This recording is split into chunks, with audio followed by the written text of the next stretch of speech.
See, so working. I think we're back on and we're good to go. Let me just do a quick little check. There we go. All right, hey everybody, round 2. Let's see if this works out. While I was streaming just a few minutes ago, my power went out, it was dark, and then all of my internet went out as well. Then I checked on my Xfinity app because I saw a cell signal, and it said there was an outage. But the outage seems to be done by now because I'm able to stream with you guys. So I posted a video of it on a photo of it on YouTube, but yeah, kind of weird. So I'm hoping that nothing else happens because it took me a full minute to realize that my stream had gone down and I was still talking to nothing. So let's hope that everything's fixed up here. Sorry about all that. It was definitely kind of a weird look there, but let me go over here. Let me just add on one more thing. I should probably add on this sponsorship thing so my sponsors don't get mad at me. There we go. Let's add this here. Let's make that go over here to pin message, and there we are. All right. So sorry about that. I don't know exactly what happened. I lost power and I lost internet, which is not something I typically like to have happen while streaming. All right. And hey, Michael, this is live. This is live. Yes. Right here. Okay. And hey, Michael, yeah, we can look at Solana here for a second. So Solana got hit down pretty hard today. It's down about 8%, but typically people are still pretty happy with it. At this point in time, because everybody's thinking Bitcoin may take another dump down over the next few days, especially after the the FOMC meeting, you probably are going to see a lot of people on Solana taking their profits and just patiently waiting, or trying to double down into it for whatever reason. But if you go over here to the daily chart, you can see it's hovering around a support level right now. You can definitely see there's a death crossing coming, where it might start to come back down here towards 167 or down here towards 160. So just be careful if you're holding it. It might be okay to take some profits off the table if you guys haven't already. But, you know, this thing has a lot further to fall than a lot of other tokens out there because it's been rising while Bitcoin hasn't. And typically during these types of moves, I typically have a stop loss. And if the stop loss hits, I'm out of the trade. And this is if you guys are swing trading, of course. You want to have that stop loss there. So there's probably a few stop losses you can use. The first one and the most realistic one to use is probably going to be right down here around 176.71, right? Because that way, if it continues to fall back down, you're not going to be really upset with yourself if it comes all the way back down to 160 because you're going to be able to buy back in at that level. There's also another one over here again at the 164 level, 160 level, and then all the way down here at the 141 level. I would say at this point, Bitcoin's still going down, as you can see, because Solana's still getting knocked down. So I would be surprised if Solana finds a good amount of support right over here around 177 and might have to fall down below that before ultimately making buyable again, so to speak.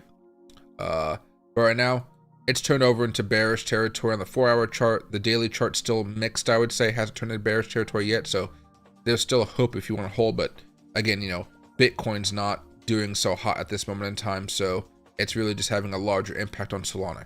Like if Bitcoin wasn't falling, this Solana did be something you really want to buy. But because Bitcoin is like trying to get slammed multiple times, it's making it a little bit more difficult for people to want to buy into it. And you can even see how that's affecting the Solana price action at this moment in time.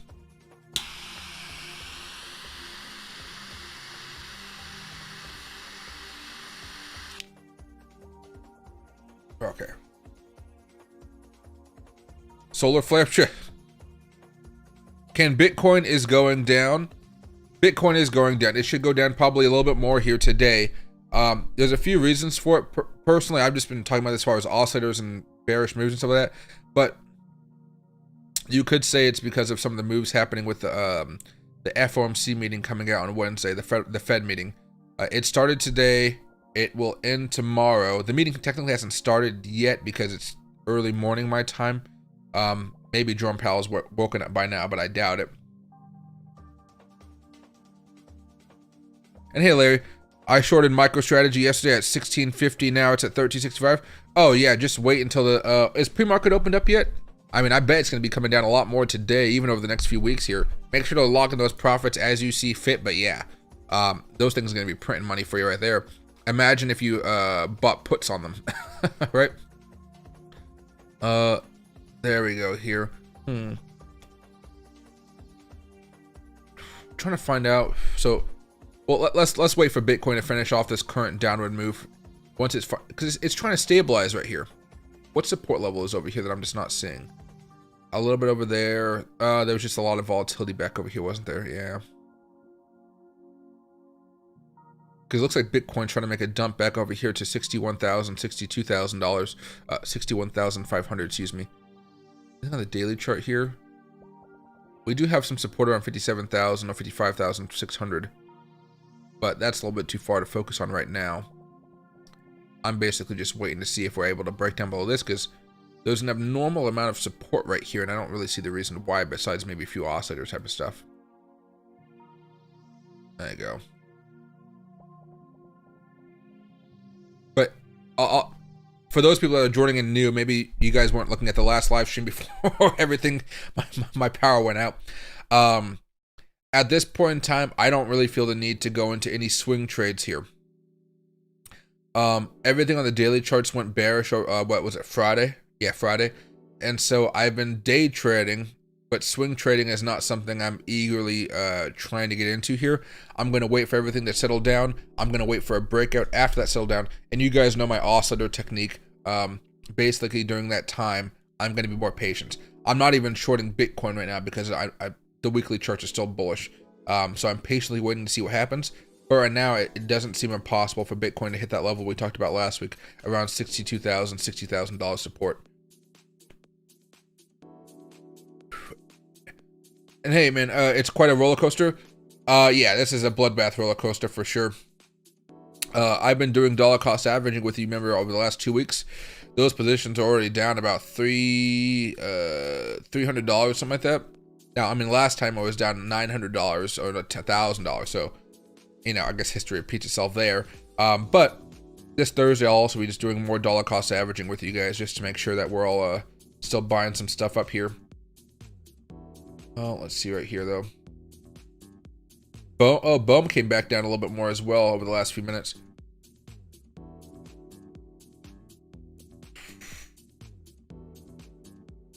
It found some support earlier, but I wonder if this is just a kind of a dead cat bounce type of thing. Let me see. How far has it fallen down from here to here? That's only 11% drop, so it's not terrible. Oh, let's see. Miro's down quite a bit. Floki's down a lot. Whiff is down a lot. Ocean's down a lot. You're seeing a lot of stuff down. Ajax, yeah. FA, even the FA that I own, yeah. NMR. Yeah, so everything's pretty much coming down right now. Even Theta. A lot of those things have been moving up quite a bit. They're all coming down pretty darn hard.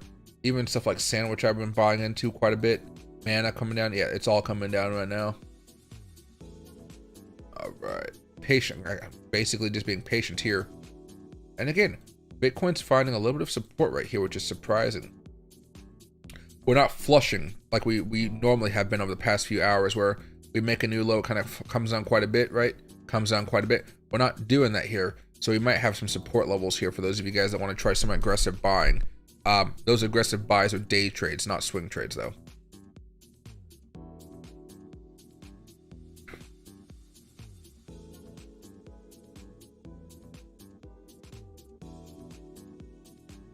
NA Steel, did we not all see this coming? I think we talked about a dip happening for the last few days, mostly because of the bearish oscillators here. But, like, you know, red. But sometimes the severity of it, you know, because like Bitcoin's only fallen down a few percent, right, in the scheme of things. I think the altcoins are what's surprising people more likely than not, because so many people are so much more invested in altcoins than Bitcoin and Ethereum, because it's much more of a roller coaster ride, as somebody was just saying. But right now, I think people still had hope until Sunday, right, that we could have another larger week up. Once this was confirmed as us going down here, I think what really sealed the nail in the coffin is when we broke down below last week's low, right over here. Like if I were to go over to Smart Money Concepts, and if I were to add on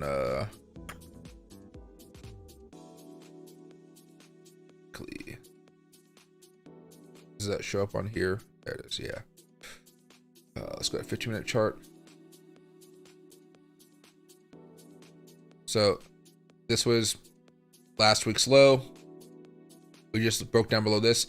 This to me symbolized, we're probably not looking at the best of times going forward here. And even now, we're still trying to find a reason to fall down, even though we're having a little bit of support right now. But if you wanted to go off of maybe the 4-hour charts and stuff like that, yeah, there was definitely some selling signals here. I typically don't short into these types of markets just because, again, the weekly is still bullish, right? So I'm not going to be doing any swing trades into that.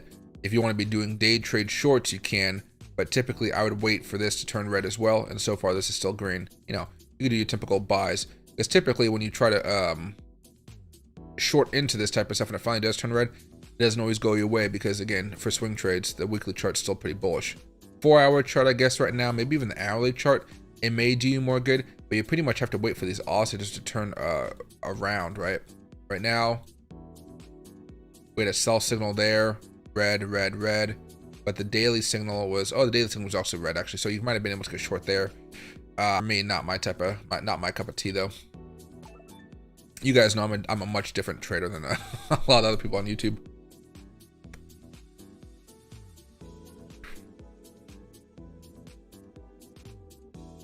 Hey, Apology. Curious, big crypto dump and SQQQ hasn't moved. Thoughts? I think because part of the reason we saw this dip today wasn't necessarily just like, you know, your typical Bitcoin technicals and stuff. It seems there was some type of really bad event on Bitmex.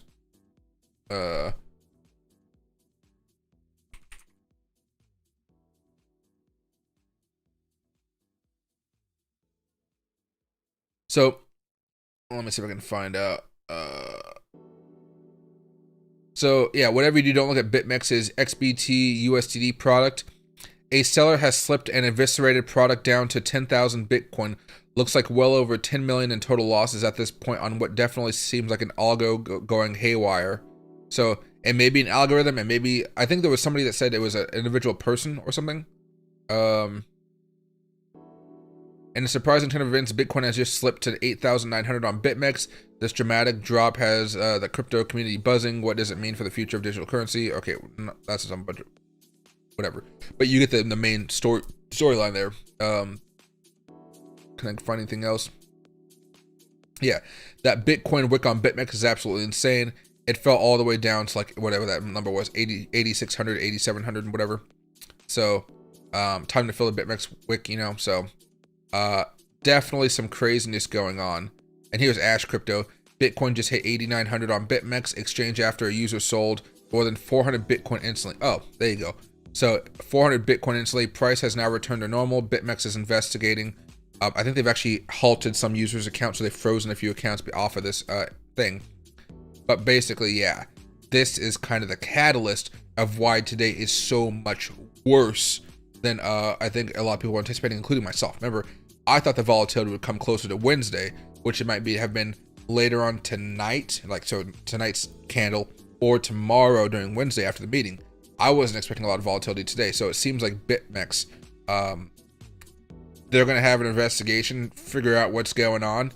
You know, but Blockchain Daily, a rogue sell on Bitmex spot market rapidly sold over 400 Bitcoin, bringing the price to as low as 8,900. And again, once you see a move like that happen, it messes with a lot of algorithms out there, and also messes with a lot of technicals.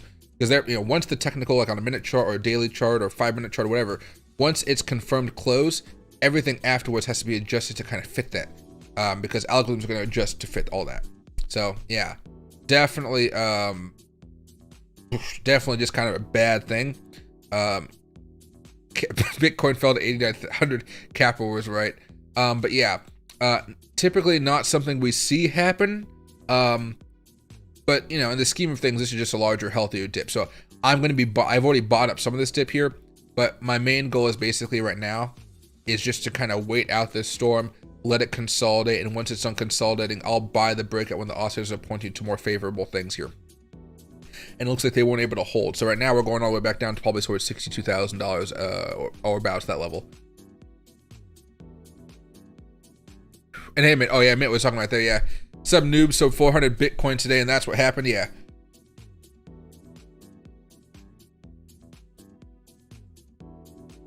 Hey Soren, if you want to buy Solana or any altcoin for that matter, you're going to be dollar cost averaging it for moves that are going to be happening the next few months. You're not buying for a quick 1 to 2 day turnaround here unless you're anticipating some really good news coming out of the FOMC meeting happening Wednesday, which would have to be, if you want to see a larger move, it would have to be that they're going to be cutting rates, which seems crazy to me because of course inflation has been re-accelerating and getting worse and worse and worse. So again, and part of me, when I talk about inflation and FOMC, whenever they do cut rates, it's going to be fantastic for the cryptocurrency market, don't get me wrong, but it's not going to happen for a while. So we're not going to have that big boom for a while where the Fed cuts rates and that gives Bitcoin a lot of tailwinds to push it up higher. It's not happening for a minute. But when it does happen, of course, Bitcoin's going to go haywire. It's going to go crazy, especially with the supply shock. But right now, I'm waiting a little bit longer for that. No worries, Paulie G. Happy to help you out. And hey, Alien Paper Hander, you know what? What do you call it? Don't blame the swing traders for having some stop losses. Because remember, a lot of swing traders, like we were talking about with Pepe, where can I find it here? Oh, we can go right here. That's fine. Cut it out. There we go. All right.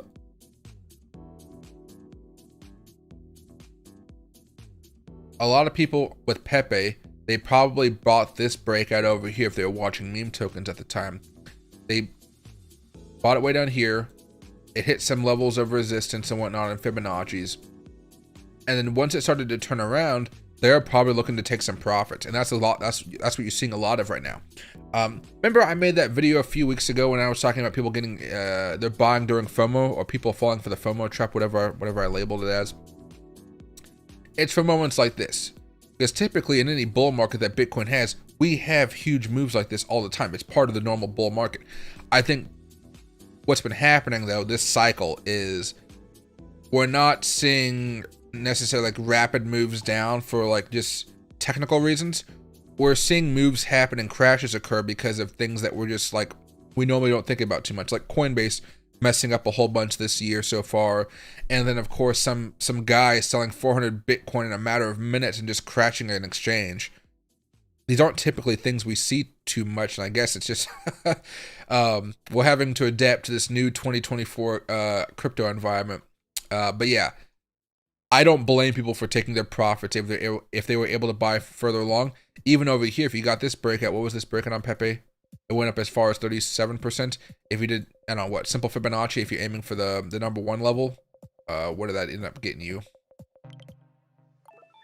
Yeah, I got you right here. So even that breakout, what, 24%? Pretty solid.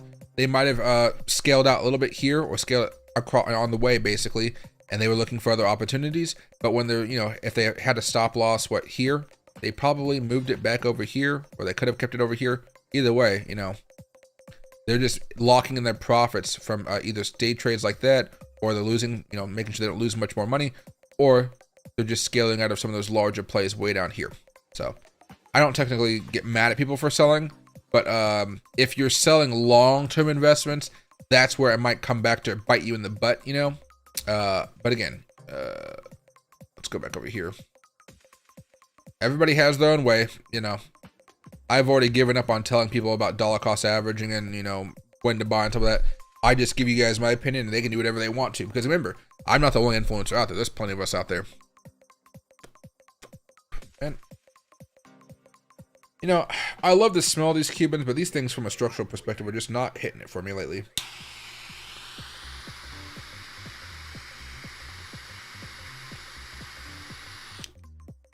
Oh, fuck, I forgot to.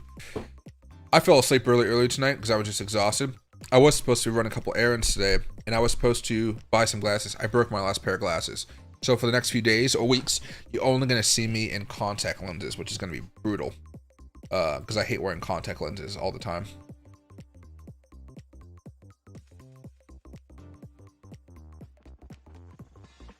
You would like TA for the next 3 hours? Basically right now, as far as what Bitcoin's doing, we just kind of fell off of a small cliff. You're waiting for a little bit of support. So if you wanted to buy right now,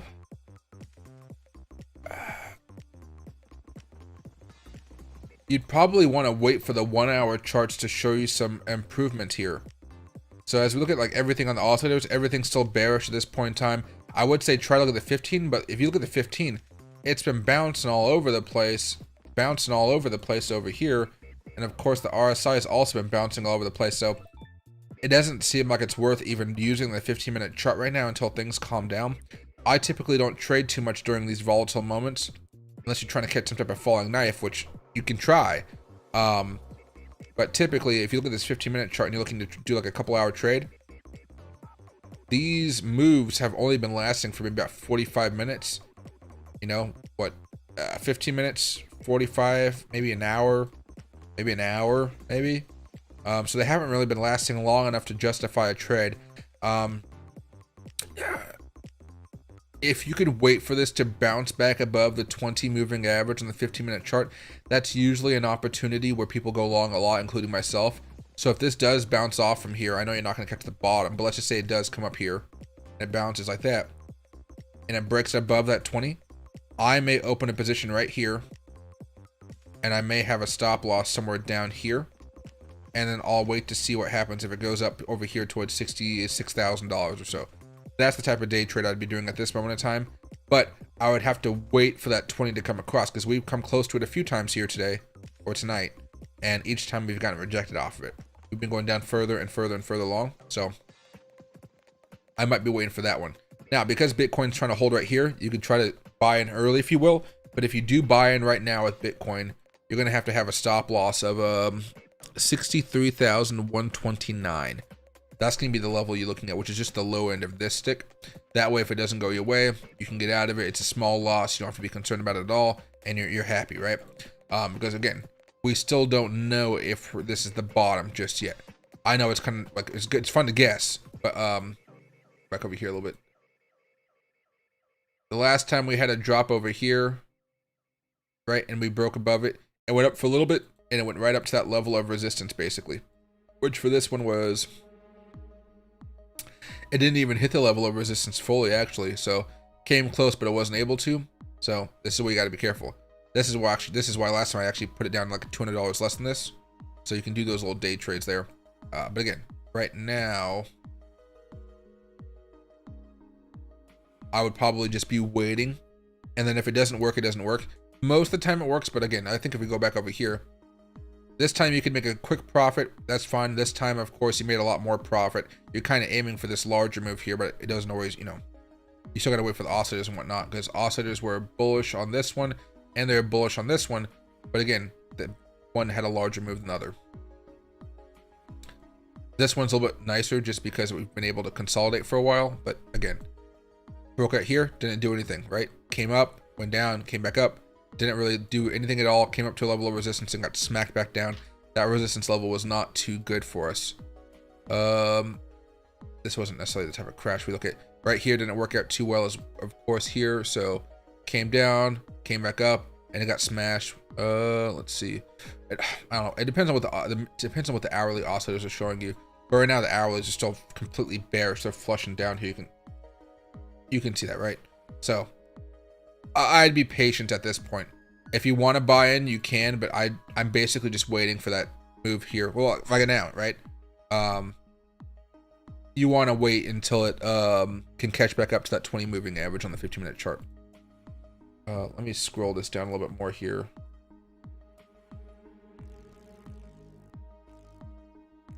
There you go. Auto.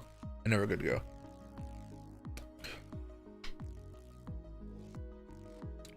See. Oh, and hey, Mark, welcome from Australia, man. I appreciate you being here. And hey, Ty, can you look at Ethereum and tell me what we see? Oh, Bitcoin's coming down, Ethereum's coming down, same thing here. So Ethereum's flushing down here, and it looks like we're going to be coming back down here to about $3,000, it looks like. That's where the 50-day moving average is. And on top of that, you are going to be looking at a death cross here pretty soon. Last death cross I don't think actually mattered all too much. You can see it right there. It kind of just went up straight up. So I'm not overly concerned about that. But we're hitting a few different levels of support, which means this rally might be getting, this crash may be getting close to being over for Ethereum. But it looks like there's a level of support right around $3,200 all the way down to $3,100. I'd be trying to buy that if you're looking for something of a day trade there. This is going to be a day trade, not a swing trade. The 4 hour is still coming down kind of hot here. That's not the best. Oh, death crosses galore coming over here as well.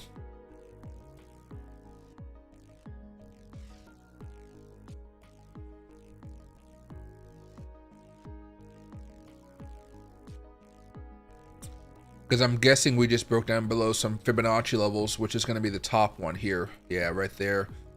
Let's open up one more on here, and let's also have that one be with the Fibs levels on. And then let's go over here to the 15, and we can find out if there's other levels of support here. Oh, yeah, we just broke down below the other one right there. Okay, so tried to hold this one for a little bit. But did we hold on the hourly, or what? No, just a 4 hour? Jeez. No, not even. So yeah, the next level of support is around 3,100 to, what did I just say a few minutes ago? Wait a second.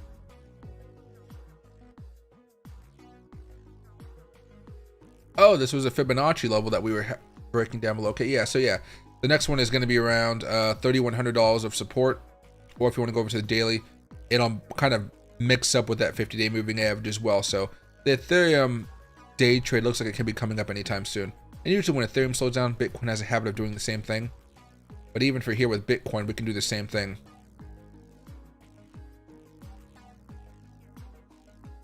Oh my god, I fucking hate this cigar.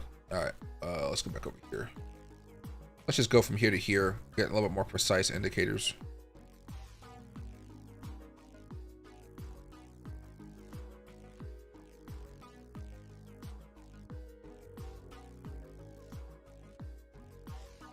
Wow, held on for what, all of half an hour, 45 minutes.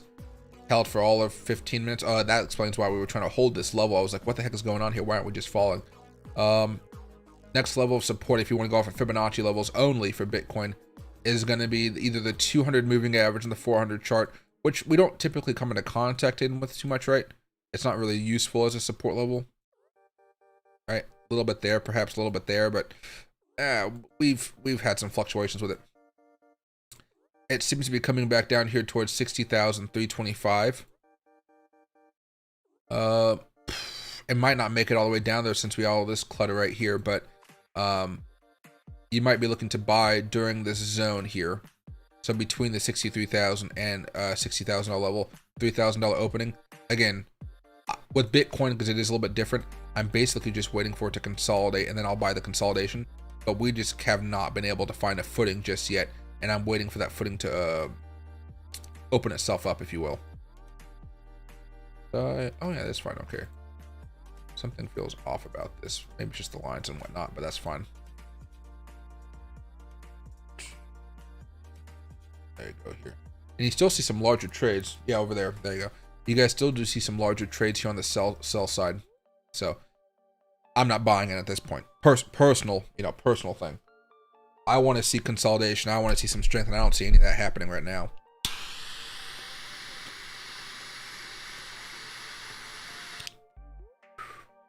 Ethereum's floor is a lot closer than Bitcoin's floor right now. That's the thing. 2,900. If you want $2,900 for Ethereum,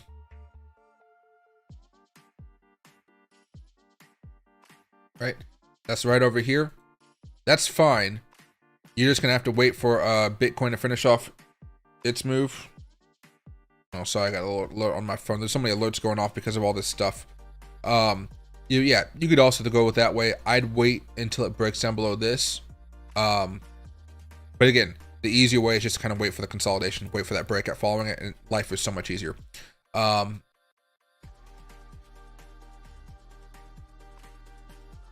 It's gonna have to take a breather here soon, but I would say possibly by the end of today, like today, you could actually see it hit those levels, but it's gonna have to take a breather eventually. Once the market opens up in a few hours, people may rush into buy or they may not, but it looks like we're definitely still headed downwards and across a lot of other stuff.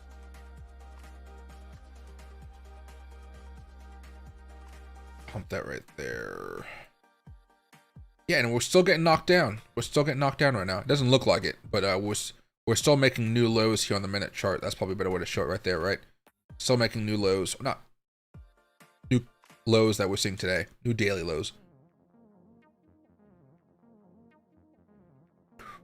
But we're not necessarily flushing as much. That's what I'm talking about. We're not necessarily just going down hard.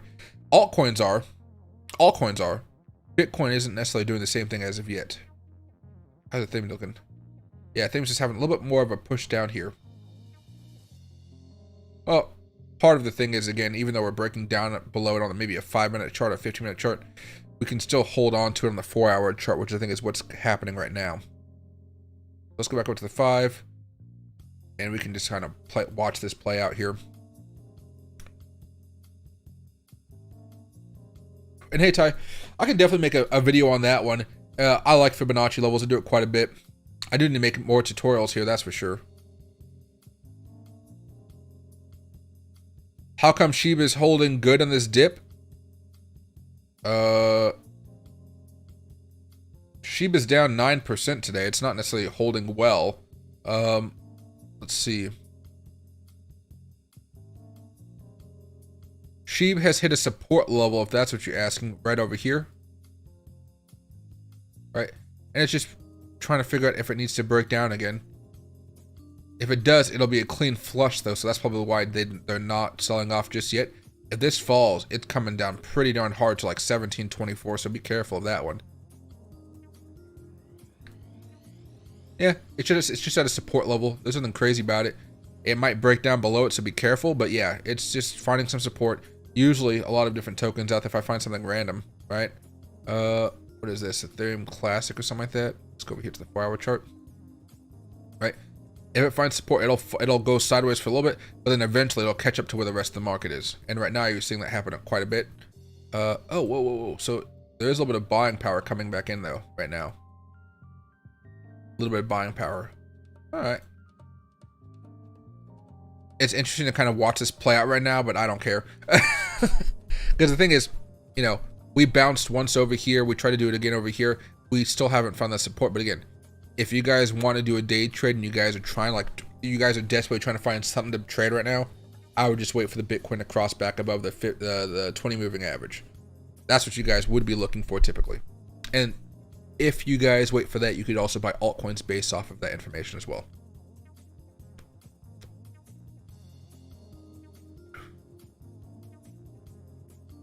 And then Meekers, 55k to 60k, I'm suspecting I'm liking some cheap coins on for sale.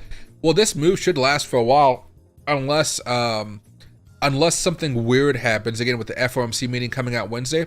The one good thing about Bitcoin is even when we do have these larger types of crash events and stuff like that, in a bull market, Bitcoin can just go parabolic out of nowhere, which is, again, why I've been dollar cost averaging a little bit over the past couple weeks.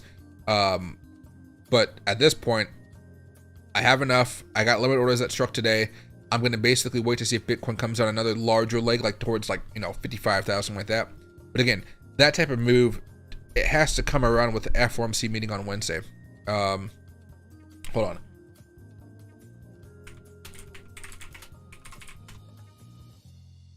See if we can find it here. Okay.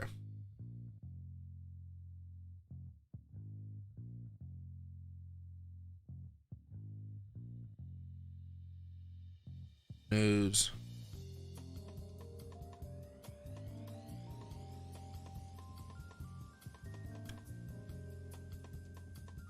Here's something. Treasury yields tick higher as investors look to Fed meeting. If you want to check out what the dollar index has been doing, it's been going up. It's still going up. That's not good for Bitcoin, as we've talked about before. Well, we drew this in here a while ago, but you guys get the point. Daily chart, I guess, is what I drew it in. Yeah, boom. If we break out, that's not good for Bitcoin at all. That's really not good for Bitcoin. But we still have to wait to see which direction we end up taking here, whether it's going to be a rejection again, come back down. That's what we've been doing for a while now. But if we break out, oh, that's not going to be good for the market as a whole here. That includes stocks, everything. But we're not there yet, you know. But anyway, let's go back over to Bitcoin here. 15. We're still managing to hold at this point, and then let's go over here to the meeting. Excuse me. So, Treasury yields tick higher as investors look to Fed meeting. Jesus, sorry guys, I'm talking so fast, I'm just burping myself. There we go. U.S. Treasury yields were little changed on Monday as investors looked ahead to the Federal Reserve's March meeting, which could provide clues about the outlook for interest rates. The yield on the 10-year Treasury was up 3 basis points to 4.33%. The 2-year Treasury yield was last more than 1 basis point higher at 4.73%. Excuse me. Yields and prices move in opposite directions on 1 basis point equals 0.01%. And you can see a little bit of move right now, a few positives, a few negatives over here on the 30 years and whatnot. Now, the Fed is due to meet Tuesday and Wednesday and will announce its latest interest rate decision on monetary policy guidance at the end of its meeting. Today is Tuesday. Tomorrow is Wednesday, so tomorrow is going to be the big day. Not in a few hours from now when the market opens. Not today, tomorrow, okay?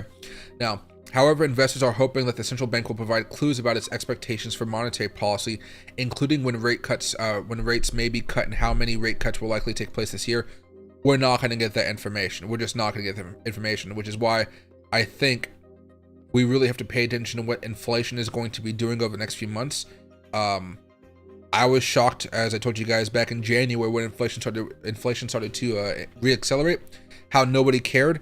And I'll say this as well: Bitcoin didn't care as well. Everything kind of just kept on going higher because everybody thought it was just kind of an anomaly. We've had a few months of higher inflation now. So I got dog hair in my face. A few months of higher inflation, and I think people are finally getting spooked because of it. And this led me to this one right here. Bank of Japan ends the world's only negative rates regime in historic move, abandons yield curve control. So there is some weird stuff going on, and this is kind of one of the reasons that the market has turned more bearish, right? The Bank of Japan raised its short-term interest rates from 0% to 0.1% from -1%. 0.1%, yeah. According to its statement at the end of its 2-day March policy meeting, the central bank abandoned its yield curve control and ended most of its asset purchasing aimed at policy easing.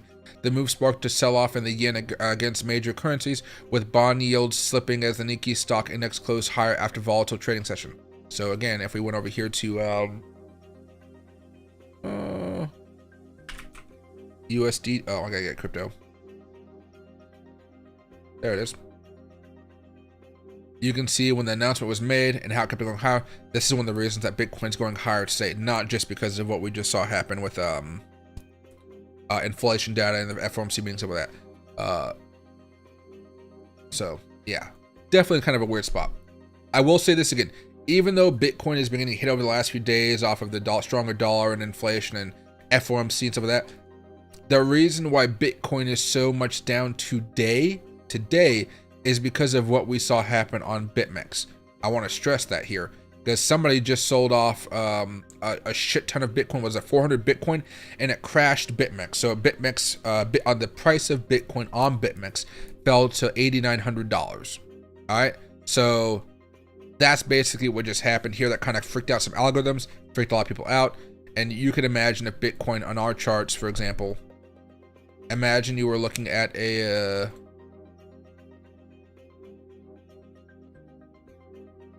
imagine if you're looking at this Bitcoin daily chart, but imagine instead of falling like this,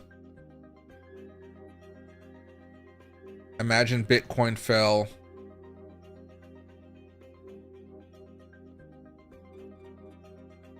okay, probably best to go to a weekly chart here, right?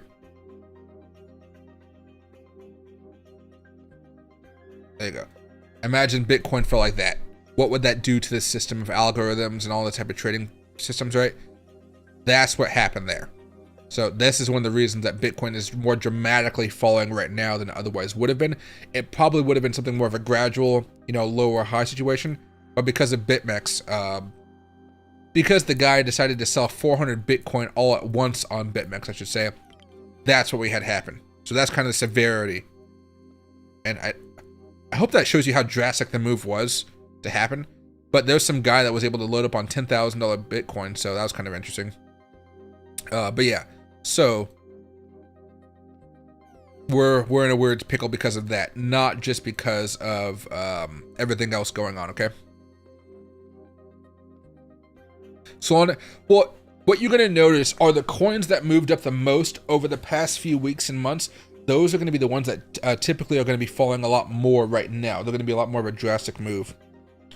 Oh, this is the last chance. This is a Cuban. You know, typically I like to smoke Cubans all the way through, but this thing's pissing me off a little bit more, so this will be the last attempt I have to smoke it.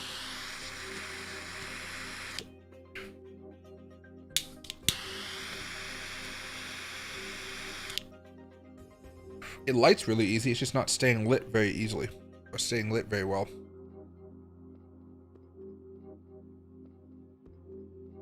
There you go. And guys, if you guys are buying right now, I want to stress, this is not the buyer's market for swing traders. This is the buyer's market for day traders that want to buy when they see the momentum is shifted over, or if they're looking to buy for long-term gains, like over the next few months. If you guys do want to buy right now, or even if you guys want to swing trade, I know I say this every single time, but I feel like it's the most important thing I can ever tell you guys. And for those of you guys that know me, you guys have been here for a while, you guys know this. Having stop losses saves you from having to deal with so many issues where you wake up and you see your entire portfolio down quite a bit as far as swing trading portfolios, like where you're looking to sell within a week or two, or even a month. It saves you from a lot of that type of stuff. Now, if you're like me and you woke up and you checked your longer term portfolios, oh yeah, they got slammed today hard. There's no doubt about that. But I don't really care how much those fall down because I'm looking to hold those for another, what, 5, 6, 7 months at least. So that's the type of stuff there. But please have stop losses. Otherwise, you guys get stuck in positions where you guys may have bought in Bitcoin at $68,000, $70,000, whatever, and now you're looking at it at $62,000. You don't know what to do with it. Having a stop loss saves you a lot of time there.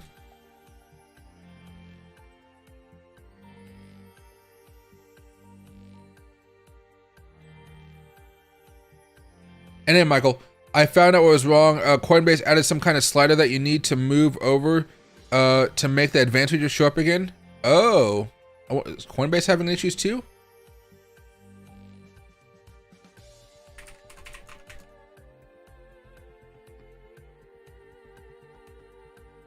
Active drain.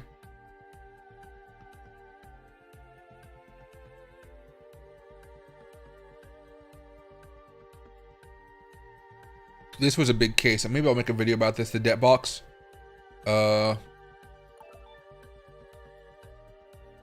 Coinbase poop memes. Let's see. Why is my Coinbase wallet not happening? Let's see.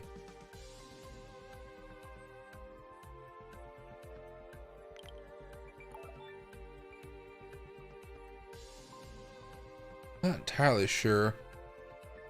I'm sure something's going on with it though, the way the market's been acting up. Let's see.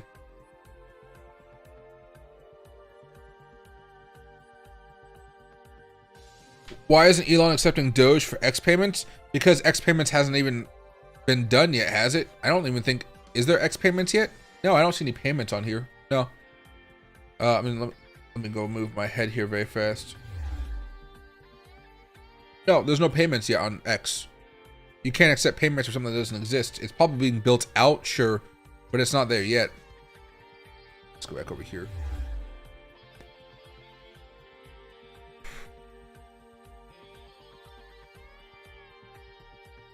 Is there a possibility of a long position at 62,000? You could take it at your own risk, sure. Right now, like, again, the way I trade is I don't try to catch the falling knife. I wait for Bitcoin to finish off its falling down, finish its crash. I wait for it to go sideways for a little bit of time. And then once momentum, you can measure that by oscillators that you see on the bottom of the screen here. Once you measure it with oscillators, once those oscillators start to go back to being bullish, and then you have a breakout of some type, that's typically when I buy, because I don't want to buy something and then watch it continue to move down and down and down. Typically the way I like to trade when it comes to a day trade or a swing trade is I want it to finish off and then I'll make a smaller trade. But even right now, if you're looking to buy up some stuff, like, when's the last time we actually had a downward move like this? It's been a minute. But yeah, what, since August or back in April?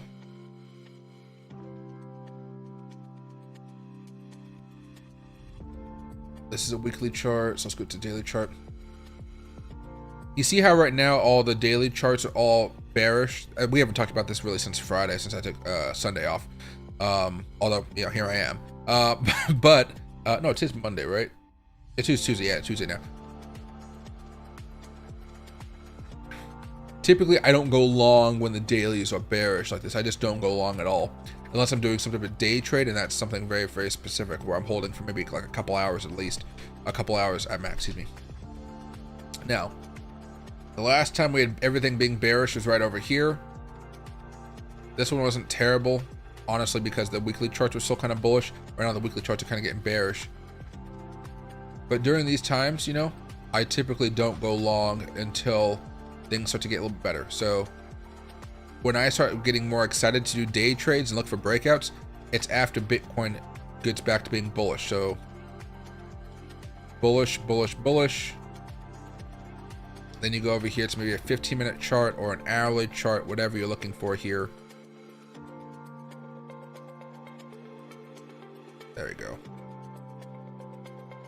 And then you're looking for these types of breakouts. So only after this point are you going to be looking for a breakout to buy. So I guess there was a couple you could have chosen at this point. So there was this one, right?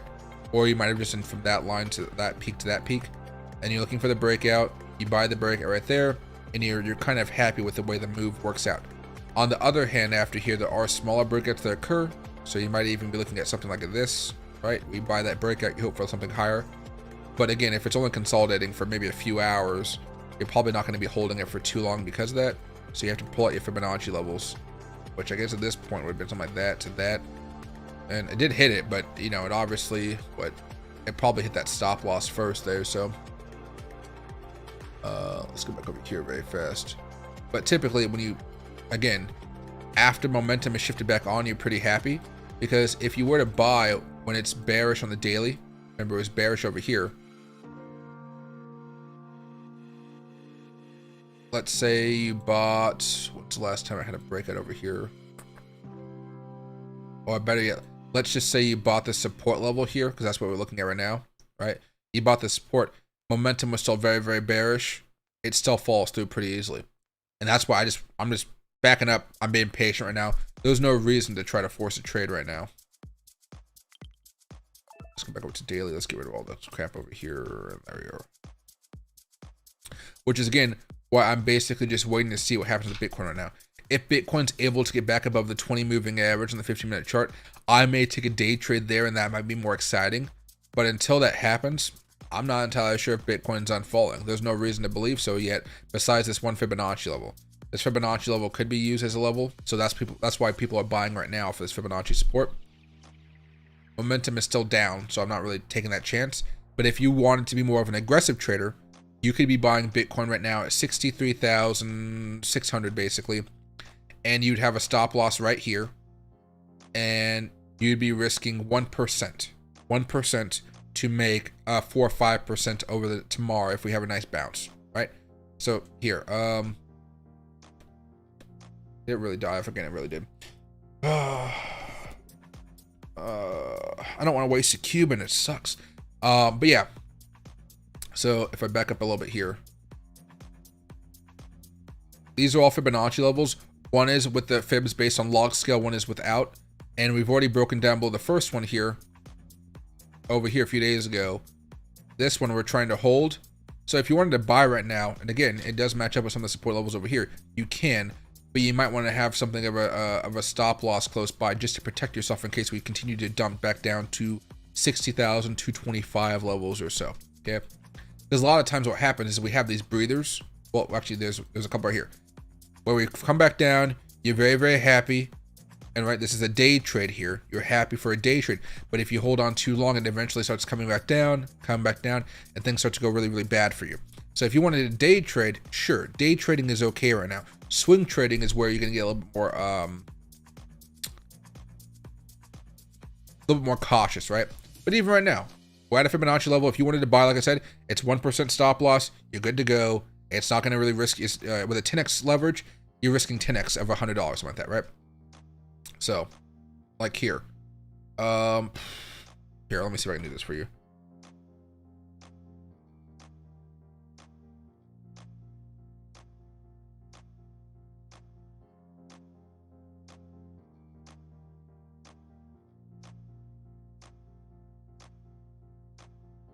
I will do a baby trade to show you as an example. So right now, This is Bitcoin, the 5-minute chart. Why is it so like that? Okay, there we go. What I'll do is I will do a 10x leverage. So let's not do anything crazy because I don't know if Bitcoin's going to really necessarily find support here. But we're at a Fibonacci level, so, you know, it could work out. So confirm. Let's do a trade of about $100. That way, you know, if I lose $10 max, pretty much, minus fees. Okay. Let's open an order a little bit higher. Let's add this target price and stop loss on here. Well, actually, let's just do it separately. So let's go over here. Let's just open the trade first of all, the 10x leverage. Okay, we have the trade. And the stop loss for this one's going to be pretty much $63,000. So let's go over here. Entire position. Let me give you a little bit more room here. 62,900. That means I'll lose 13%, which is 1.3% stop loss. And the target price for this will be how much is this? 1.5. Let's say we're going to try to get back up here to $65,000. Nothing crazy, just $65,000 for a nice in and out day trade, and I'm making money and I'm happy. So when I wake up, I'll either, you know, make some money or I'll lose some money. 65,000. So it's not the best ratio. It's kind of close to 1-to-1, which I don't really necessarily like to do. But I'm risking 13.5% to make 19.5%. It'll be okay. So I'm either going to lose $13 or I'm going to make about $18.5 to $19. Okay. Confirm. All right. And now all we do is wait. So this is what an aggressive trader would do. And when I did more aggressive trades and I was much more hungry for, you know, day trading money, which comes a lot easier, of course. Well, not easier, but there's lots of opportunities to do it. Although I'm a little bit less skilled at it than something of a swing trade, right? Because swing trading is easy once you follow momentum. But, you know, now you're just kind of waiting. So an aggressive trader, yes, you can make this move right here. At worst, I'm losing 13% on a 10x trade. Okay, 13% 10x trade. And then I'm basically just waiting. The trade is up 0.9, 0.5%. Let it figure itself out. Typically, I would wait a little bit longer, but this is the way you'd probably be looking at it right now. Especially because we have been consolidating for a little bit, like sideways for a while. You know, last hour or so. You know, the longer you have this sitting here and not crashing back down, the more likely you are to see that more buyers come back in. So if you wanted to do a day trade today, yes, by all means, this is a good opportunity to try to hop in here for a 1% stop loss and see where it goes. For swing traders that want to hold for multiple days, that's where it becomes much more risky to try to be holding on to those. But again, day trading, fine for me. Swing trading, not there yet.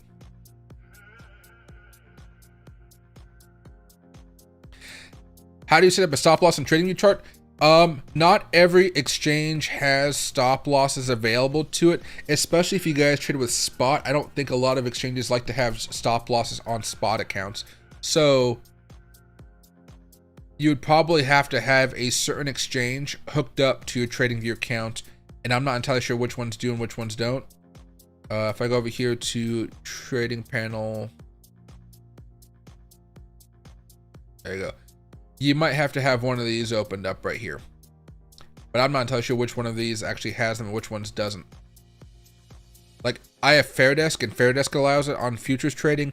BYDeFi allows it for futures trading. I think Binance does, Kraken does for futures trading. I believe Coinbase does as well.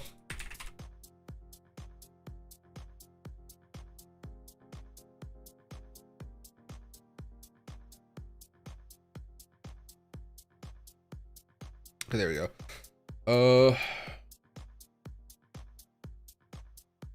Stop limit, or maybe they don't. Maybe they have it on futures though, not spot.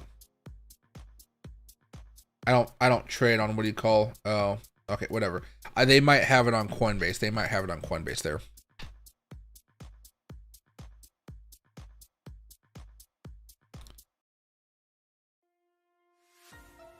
What's right here?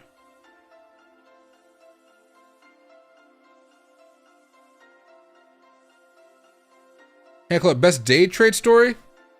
Oh god, my best day trades have been the lucky things. They haven't been like technical analysis, save the day or something. They've been like Uh, it's been like Luna, things like that, where I look to swing trade it, and I'm looking for bearish move because Bitcoin's going down, everything's going down, but Luna's been going higher and higher and higher.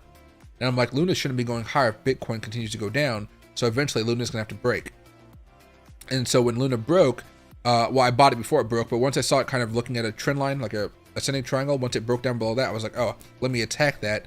And it went down to what I shorted at $104, and it went down to like 58 cents or something like that. But that happened over a period of a couple days. Typically day trading success for me is mostly when you buy a breakout and then all of a sudden you see a lot more upward momentum than you were otherwise anticipating. That's usually what happens with me. But I'm not the best storyteller. I mean, I made a few $1,000s off of GameStop and AMC and stuff like that, but nothing too crazy there.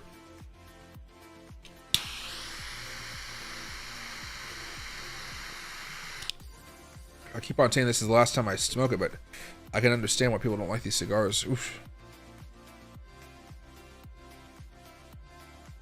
Hey David, can you do a live tomorrow? Yeah, so I was going to take today off until I woke up at midnight because I fell asleep really early and I forgot I had an Amazon package and my phone was blowing up from all these price alerts happening on my phone.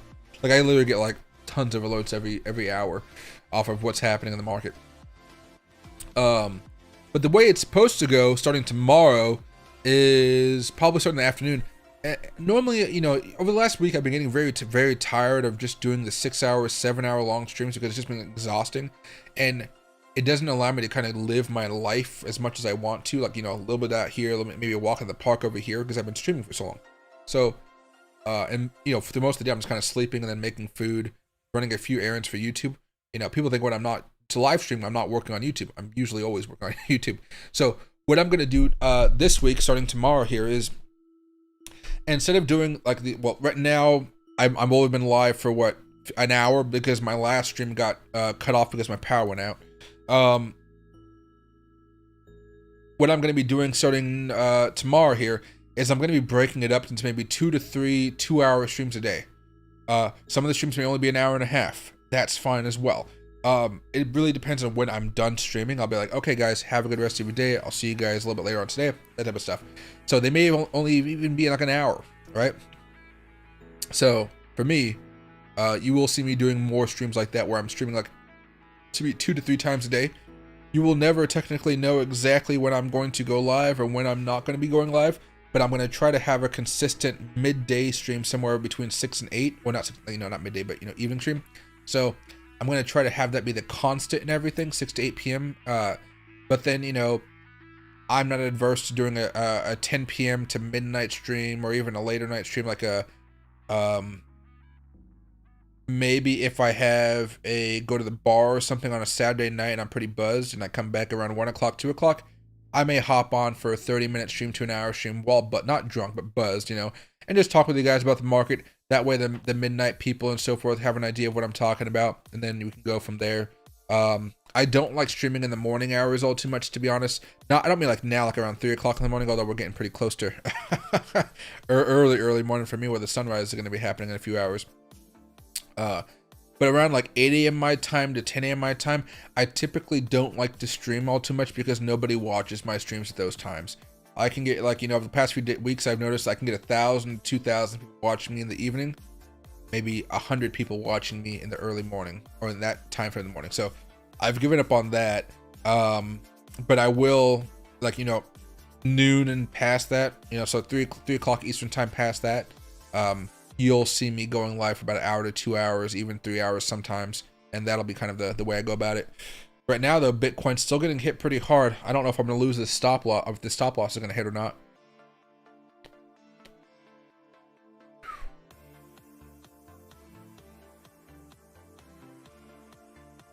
I remember we did a quick trade with ICP a few years back and made quite a bit. See, I forget all those trades. Like, most of my great trades came with trading options because I'm an options trader by heart, and I just moved over to cryptocurrency because as I was trying to teach people how to trade and do all my tutorials and stuff like that, Bitcoin's so much easier because there's so many less rules, right? One of my favorite things about Bitcoin is it allows you guys to do as many day trades as you guys want to, and you guys don't have to worry about those pesky day trading rules as far as pattern day trading rules. That's what they're called. So that's pretty much why I moved over to crypto. I might even need to change my name from Michael Whitman, the channel, to Michael Whitman Crypto here pretty soon. I think that may do some good for me as well. But yeah, I'll figure it out as time goes on here.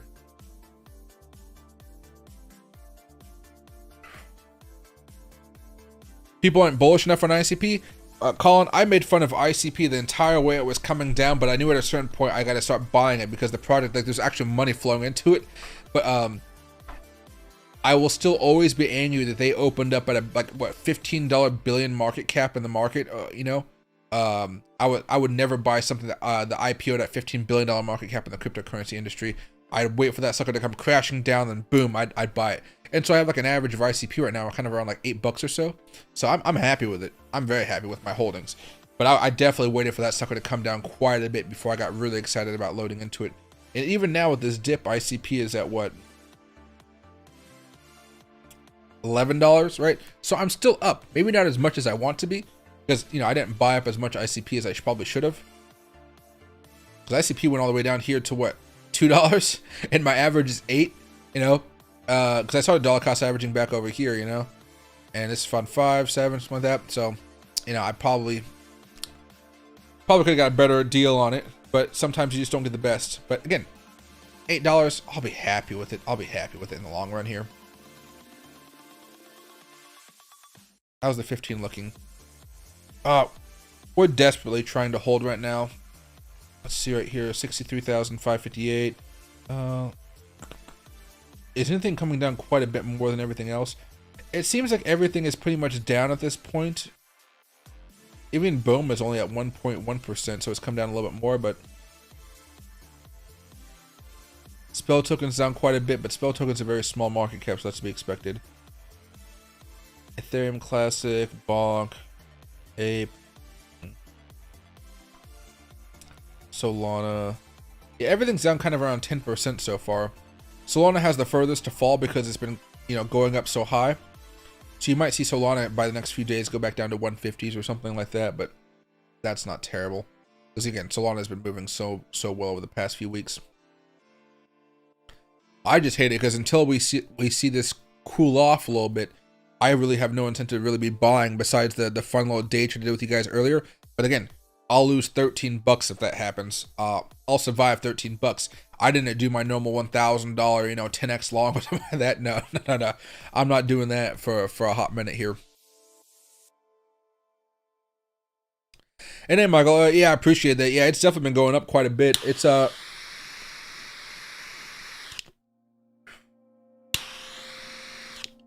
because I've been streaming for a lot longer periods of time. And some of my predictions have been coming true. Not all of them, but some of them have been having some really good moves. I was not anticipating this Bitmex thing here today, that's for sure. And I think I've also been doing more live trades with you guys. They've been having some nice profit here as well.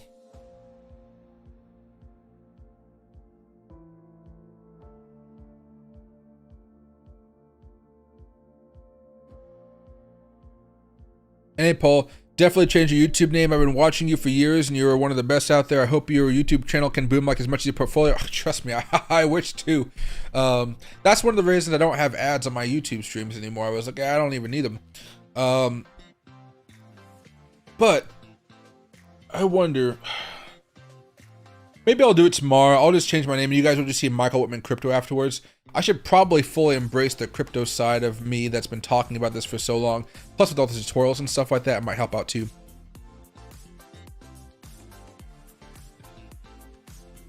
Is this still a bull market? Yes. Yeah. We're used to having these drops in a bull market.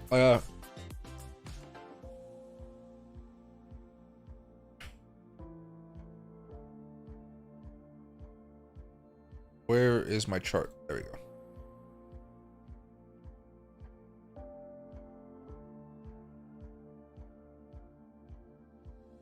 Right, where Bitcoin comes down, what, 17%, or in this example over here, how much did it fall down as well? 12%. This one's definitely going to be much smaller, but still pretty drastic. 10%. This one over here was at, you know, 18, 20% or so. Yeah, we're used to having these larger moves down. It's just kind of weird, like even over here, we're just not at the halving yet, which is causing a lot more chaos here. This was like, yeah, 20%. Well, we used to have some 20% drops here and there. I think what's making this a little bit more interesting right now is we've had all this run up mostly because of the spot Bitcoin ETFs, and then afterwards, on top of that, we're ahead of the halving right now. Like, let me see if I can find my marker. Yeah, there you go. Like even today, Grayscale sold off a bunch of Bitcoin. That's typically what they do. It's what they do all the time. Fidelity bought Bitcoin today. Not as much as they usually do, but they bought some Bitcoin today. BlackRock, they didn't buy much. They only bought like 200 Bitcoin here today. ARK Invest, they didn't buy any today. Bitwise, they didn't buy much today. I see one Bitcoin, which is probably just a little bit them moving it over somewhere. Invesco hasn't done anything the last week or so. So one of Bitcoin inflows are slowing down a little bit here. That's causing them to not buy as much Bitcoin. Let's go back over here though. Oh, whoa, no. Oh God, I hate when this happens. There you go. There you go. And if you guys are just joining, we took an aggressive trade, quotations aggressive trade. We went long here with a 1% stop loss, basically 1.13% stop loss. I think what it was. Currently, we're up 1%, so let's not celebrate. But hopefully, we can make some moves there.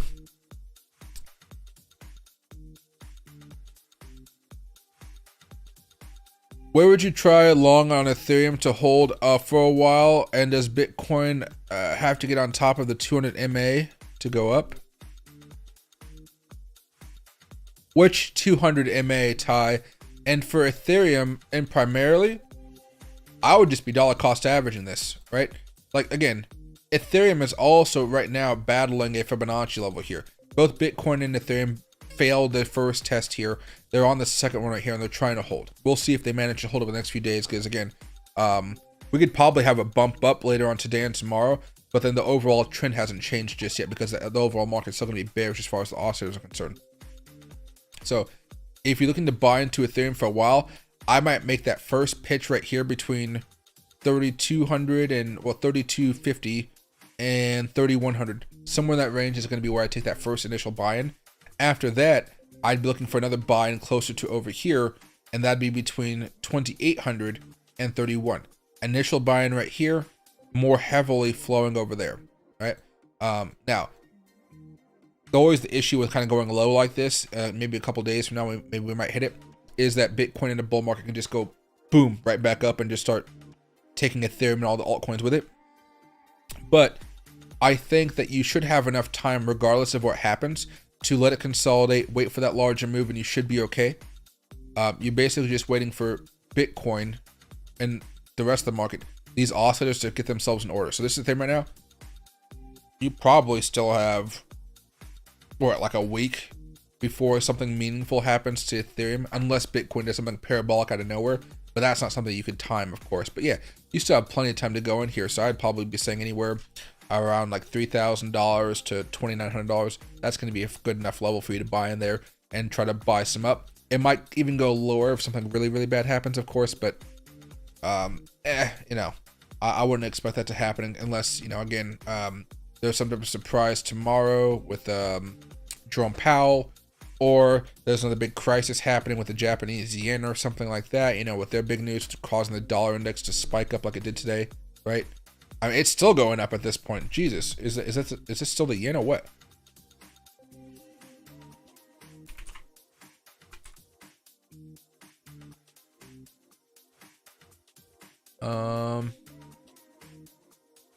US dollar.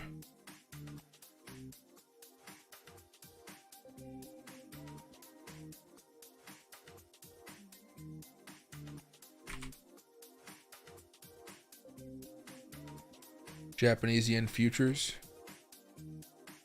Oh, this hasn't moved over too much. Probably not what I'm looking for though. There we go. Yeah. the yen to the US dollar is crashing. Like if you guys wanted to go on vacation to Japan, I mean, like now's the time where your dollar is going to be worth a lot. Jesus. Like, hold on. Let's see.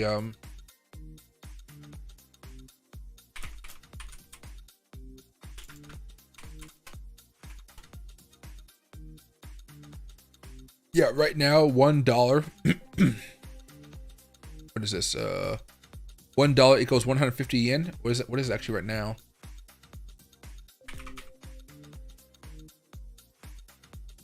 Yeah, 150. Yeah, it's about to break out too. On the weekly charts, finally about to break out. Japan might be in a crisis mode here pretty soon. Okay, but I don't know.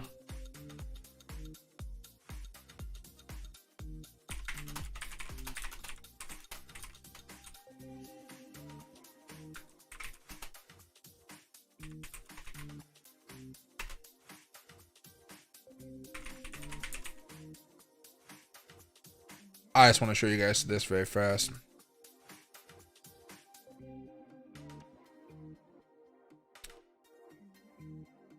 All right, so here's a tiny apartment, you know, in Japan.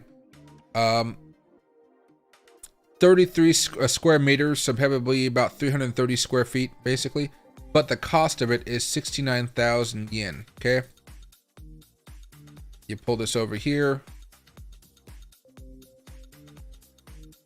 You know, you're paying like $462 a month in rent at this point, where, you know, if it was just a few, like let's just say a year ago or something, you know, back when things were a little bit more peaceful, back over here, back when America was having an inflation crisis at 127.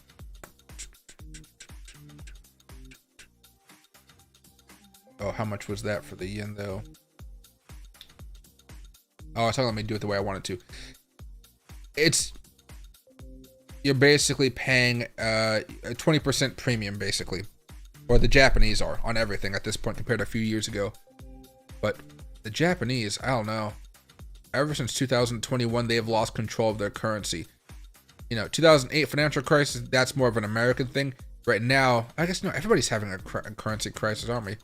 I mean, if I was in Japan, I'd love to hold Bitcoin. That's all I have to say. Can you imagine what?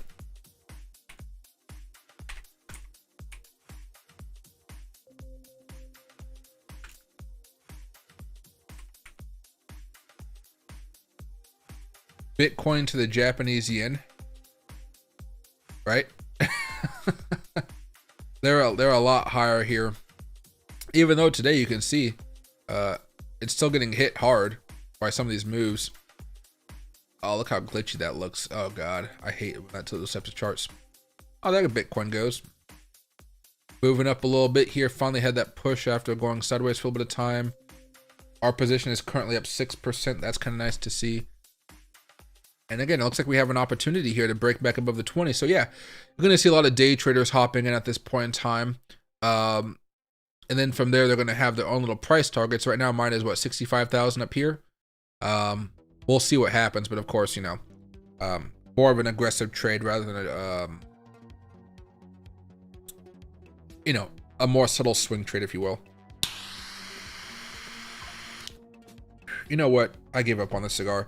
I typically, like I said, whenever I smoke a Cuban cigar, I'm just happy to be smoking something that's Cuban, because I enjoy Cubans a lot. This thing really, it's just not hitting it. If you guys ever get the chance to smoke a De Rafael Gonzalez Habano, don't. Not the best. Take a sip of my water now. There we go.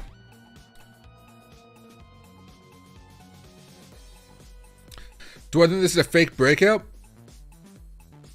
There is no breakout. Like what break? There is no breakout happening right now. Like basically right now, like there is no such thing necessarily as a fake breakout. It depends on the time frame you're looking at. So right now, if you're looking to trade this move right here, where we're trying to hold support, and maybe you can say we're looking at maybe a breakout like this, right? It's there, like this. It hasn't confirmed the breakout yet, but if you wanted to go off of this trade as a day trade, you're not looking to hold on to this for that long. What I think people mistook from last time is, if I go over here and we had Bitcoin's 1 hour chart. Remember we talked about this type of move here where Bitcoin could break out there? This breakout worked, right? You buy it and it went higher. It didn't go as high as you wanted it to, of course. Well, for me, it didn't go as high as I wanted it to. But the reason that I didn't trade this again was because if you go over here to the 4 hour chart and the daily, right over here, and over here, especially on the daily, see how the oscillators weren't in the right spot? If the oscillators aren't pointing towards a buy, you're not looking to hold this for such a long period of time. The 4 hour chart actually went bullish for a little bit of time. What was this? For a few hours, it looks like. Once momentum started to shift right here, that's probably when people started to sell. But again, it broke out. It did go higher for a little bit until all of a sudden we started to continue going down because the daily momentum was still overpowering us. So even if I am holding this trade right now, I'm not holding this trade for like 2-3 days or something like that, because again, the daily oscillator is still so bearish. What's the best way? Yeah, that's basically how I trade. I just put out a video about this. What's it called? If you guys want to know how I trade, all you guys have to do, I think it's still on YouTube somewhere. If you guys go over to, I forgot if it was day trading strategy. If you type in day trading strategies, my video might be here somewhere. It's new, so it's not going to be ranked up at the top. But if you guys go over here and you type in like new videos this week, it might be somewhere in here. Maybe. I don't know what I named it. It might have been best day trading strategies or something like that. Best day trading strategies?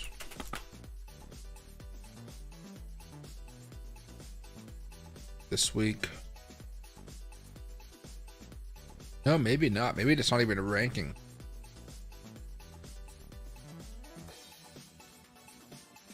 A lot of futures trading in here.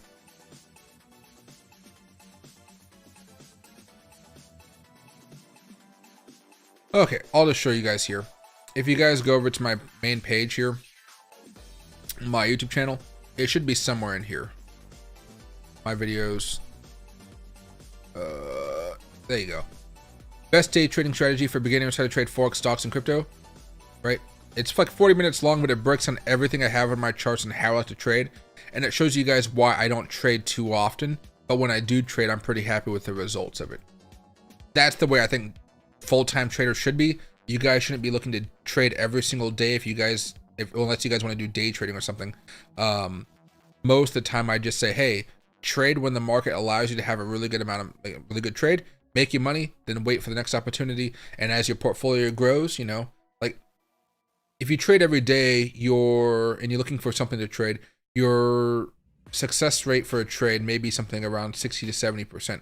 But if you trade maybe once every 3 days and you really know that what you're trading is going to be very, very good, you probably move that success rate up towards 85 to 90%. So that's the way I like to trade. I'd rather just make sure that I know I'm making my money. And that goes into my brain pattern, I guess, that I have ADHD, anxiety, and so I've had to manage the way I trade to kind of help out those weaknesses that I have when it comes to investing. Which anxiety is a huge is a huge thing that you don't want to necessarily have while investing, of course.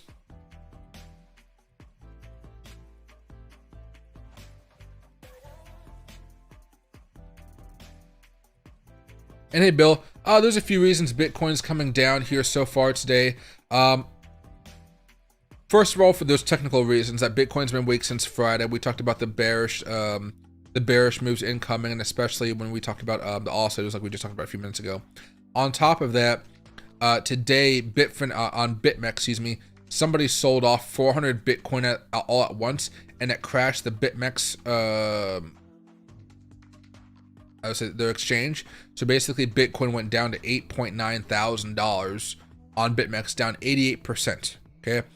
And that kind of freaked out the rest of the market here because, again, those algorithms all over the place, and them dropping that much on that one exchange kind of freaked out a bunch of algorithms, and that saw Bitcoin coming down more and more and more. On top of that, we also saw a few things here with the dollar index spiking today. That wasn't a good sign. The dollar index is spiking because the Japanese yen is crashing because they are stopping control. they're not focusing so much on yield control right now. Let's just say that. Bank of Japan ends the world's only negative rates regime in a historic move, abandons yield control, curve control. So this is the big one right there, abandons yield curve control. And that caused the dollar index to spike up quite a bit. And that's usually not so good for Bitcoin. Right now, Bitcoin is paused falling for a little bit. We're going to wait to see if it can go back up even more. But that still remains to be seen, though. I have a long open right now, but it's a small long for a day trade. It is not a swing trade.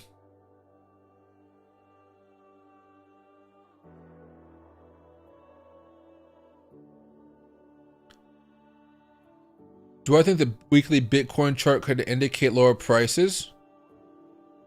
Yes. Yeah.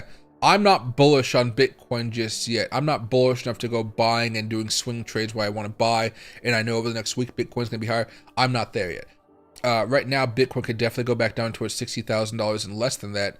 The next big catalyst, though, since all this seems to be quieting down, at least for now, we'll wait to see if it's done moving down. The next big catalyst would happen on, not today, but tomorrow during the FOMC meeting. So, there you go. Right, preview of the March Fed meeting, the top 3 trends to watch. We talked about this a little bit more, but he's not going to cut rates. He's not going to raise rates. He's just going to stay the same. But during his speech, he may give an idea of what is going to be happening in the future, maybe, and that, of course, will either tip the market up or down. We don't necessarily know just yet. Let's hope he's dovish, because that'll give Bitcoin a nice little boost. But if he's not dovish, it'll hurt us quite a bit here. To the effect of maybe $55,000 and maybe even a little bit lower than that, you know? But yeah, the reason the move was so bad today, like it was okay if we moved down today. One of the reasons it was so much worse, I guess, is because of the Bitmex thing, though. That's the thing I want to stress here. Anything else here? Videos? No. Actually, let's do this. Let's go to the tools. Past 24 hours. CBS News, Times Now. We can look at the CBS News. I don't really like CBS News all too much, but the financial sector is usually okay.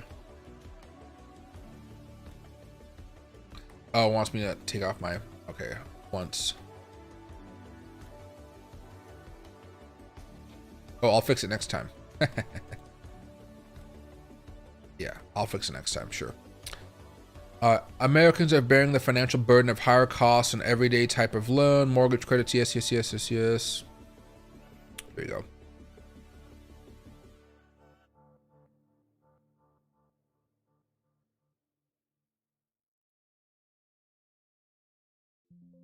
There you go. There you go. Yeah. Most economists polled by financial data company FactSet think the Fed will keep its benchmark rate steady on Wednesday, as well as its following meeting on May 1st. Consumers holding out for lower borrowing costs may have to wait until the following month for relief, which, with about half of economists now penciling in Fed's June 12th meeting for the first cut in 4 years, FactSet data shows. So they're pricing it in for June 12th, which means we're going to have a great Bitcoin summer, if you will. But until then, it might be kind of volatile for sure. One of the big things as well is we don't have the halving in for another 32 days here, right? 32 days, 15 hours, and 27 minutes and 25 seconds. There we are. And hey, Robert, sue Bitmex for losses? I mean, you could try, but I don't know how well that would probably pay over. I don't know how likely that would be to work. Probably not too likely. I don't even know if they're actually established inside the United States. They probably have some business in America. We could try to do small claims court against them or something. But I wouldn't try to do no class action lawsuit. That would take years and years and years.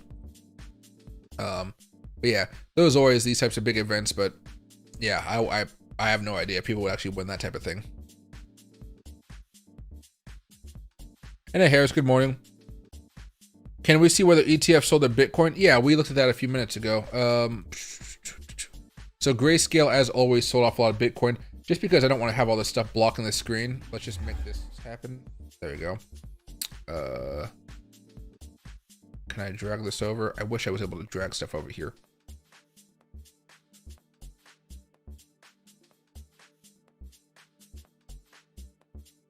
Oop, there you go.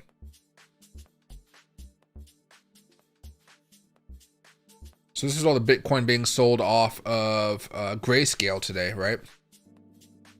They sell Bitcoin all the time. This is not something that's like abnormal for them. They sell a lot.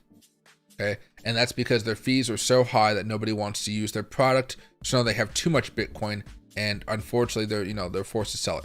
And for them, they're fine at selling it right now because, again, Bitcoin's a lot higher than when they bought it. So they're very happy with that. But you can see, whoa. I just did something I probably wasn't supposed to do. But anyway, you can see they were selling off Bitcoin. If I go back over here, Fidelity.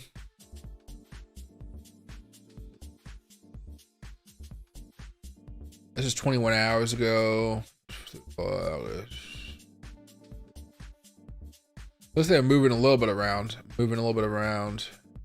but not really much, right? Not nearly as much.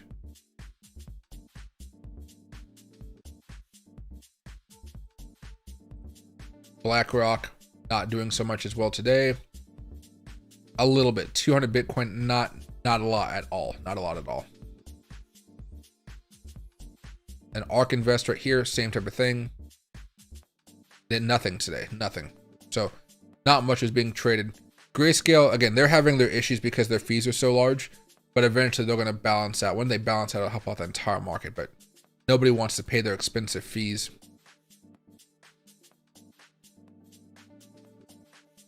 And Antonio, what time is it? It is currently 3 a.m. where I am at right now. 3 a.m. After this stream, I'm going to make myself some dinner because I haven't even eaten yet. I took a nap, and you ever take a nap and you just wake up in the middle of the night like, oh, geez, I fucked up. My phone woke me up with all these alerts popping off. But I'm going to make some raviolis. I think that's what makes some cheese raviolis with some Parmesan and garlic. Yeah, that'd be a nice little dinner for me. Then I'll fall asleep. Then I'll go live in the morning. Not in the morning. I'll go live tomorrow afternoon and talking about stuff. I bet in the morning hours here, you're going to see a host of YouTubers just like pile on as soon as they wake up, especially the East Coasters.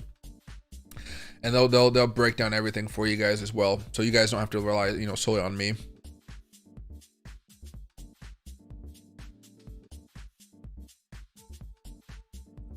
If history repeats itself, May 27th is going to be the high for Dogecoin.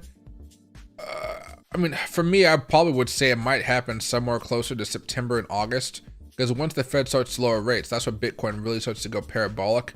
But it really could happen anywhere in the summer, if you ask me. I'm hoping it happens a lot sooner than that, though.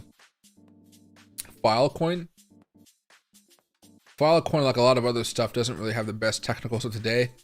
You're seeing we're trying to hold on to a Fibonacci level, just like the last time we talked about it. This Fibonacci level does have some importance, though, because it matches up with some of the support we had from way back over here in January. Back over here to this one. There we go. Excuse me. I gotta make this. Can I? For whatever reason, I can't move my square head anymore, and it really bugs the heck out of me. I need to probably remake all this stuff. But anyway, I want to make my head a little bit smaller. Anyway, sorry. That support level currently is right about here at what was a level $8.17. It looks like $8.17.5 basically. We did technically break down below it for a little bit. We're basically trying to hold on to it just like Bitcoin trying to hold on. And as Bitcoin holds on, this can hold on. Bitcoin hasn't symbolized to us yet that it's done falling, so we're kind of just waiting to see if it is done falling here. But if Bitcoin falls down even more, you're going to see File Token come all the way back down here to that next level of support, which actually matches up pretty well, around $7.34, which would be another drop of what, 10%, which makes sense because it's been, a lot of altcoins have been falling down 10-something% over the last few days. So yeah. At worst, let's say Bitcoin goes down quite a bit and maybe Bitcoin comes back down to the low 50s or something. off of a larger move and we just don't have good data coming out, inflation is worse, yada yada yada, that could push it all the way back down here towards what, $6 or so. But for me, in order for that to happen, you would have to see Jerome Powell's meeting be bad in the first place for the overall market, and then you'd have to see Bitcoin break down below 60,000, probably $58,000, and that would push Filecoin back down to the sixes, and then that'd be a good opportunity to buy. You go over here to the weekly chart, right? Still coming down quite a bit. Oscillators are still kind of more mixed. Meanwhile, the daily chart's been bearish for a hot minute here. It's been bearish since what? Right there. Right. So right here, let me just draw a little circle so we can actually see what's going on. Or put a...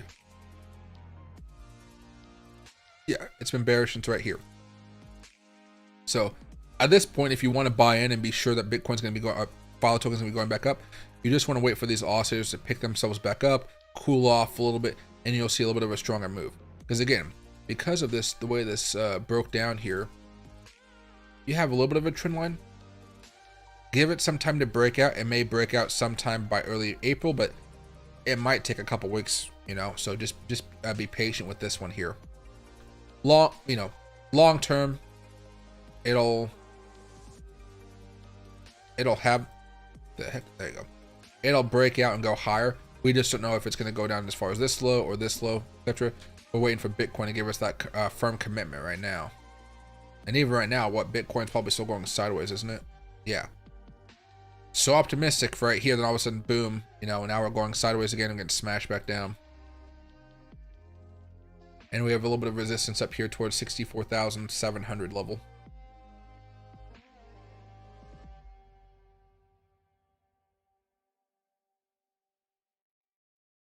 Do I think Fetch AI will reach $3 this month? What's Fetch AI at now? $3 this month? Not unless something big happens here. It's breaking down. Remember, when we have these larger breakdowns, a lot of times they take a while to cool off. So it may take 2 to 3 weeks to happen. And 2 to 3 weeks, the month is over, right? So probably not unless Bitcoin's able to find a good footing here. And for that one, well, I mean, everything's still bearish here. How's the 4-hour chart looking? I mean, it's trying to fall down right now anyway, yeah. I would say it'd be hard for that to happen unless Bitcoin can find support in the next, what? Sometime this week. That way it opens up next week to have a bigger move. But Bitcoin would have to find support sometime before the end of, you know, by this Sunday, basically. Right now, it doesn't look that likely. Unless we have Jerome Powell come in and save the day. Which could definitely happen, but Jerome Powell is a man of mystery, you could say, when it comes to what he's going to say. Like, we all know he's going to say no rate cuts, no rate hikes. But all of that nuance that he tries to put into all of his speeches, we never know exactly what he's going to say there. It'll affect the market regardless, though. But again, it's not until tomorrow that we have to worry about that. Today, we don't have to worry about Jerome Powell. Tomorrow is the big day there.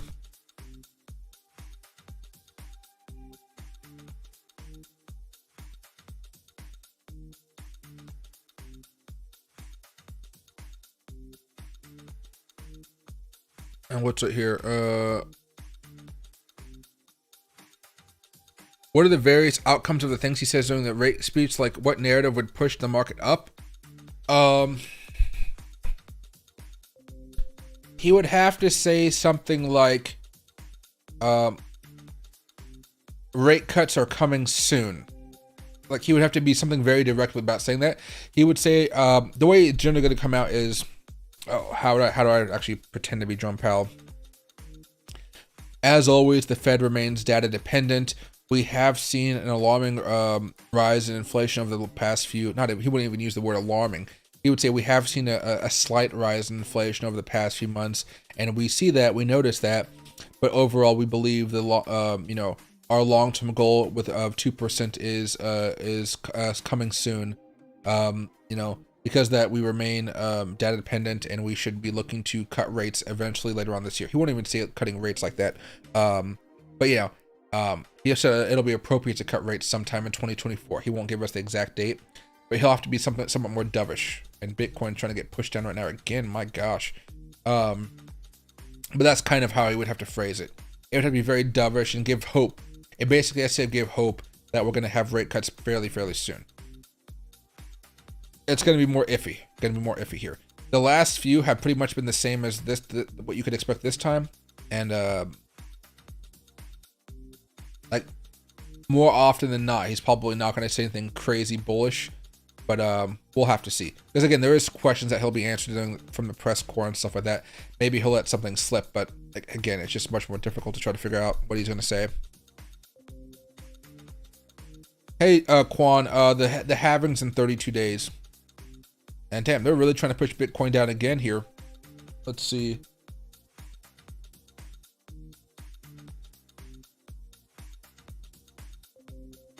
Are they going to be able to, though? I mean, you can definitely see all the volume coming down here right now. 3.9 million, 3.9 million. 300,000, so. 3.4 million. Yeah, geez, they're really trying to push us down even harder. Did we even break out above the 20 on the 15? No, we never broke out above the 20 on the 15. Gosh darn it. I was going to try to double down if we did. Well, let's see if we manage to hold.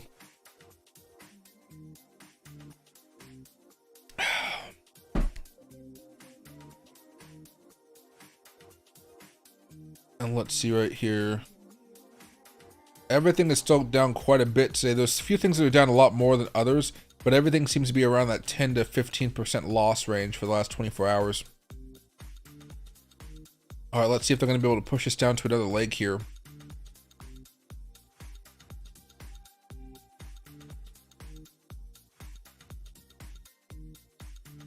And hey, chatting, I appreciate it, man.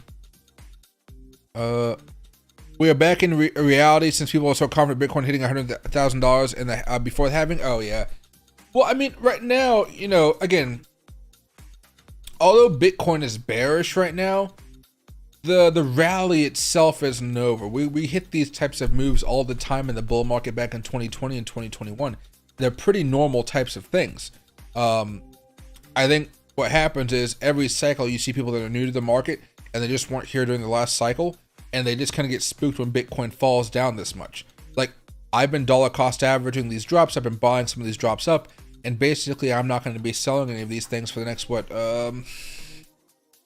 few months at least. I don't want to sell this type of stuff until summer.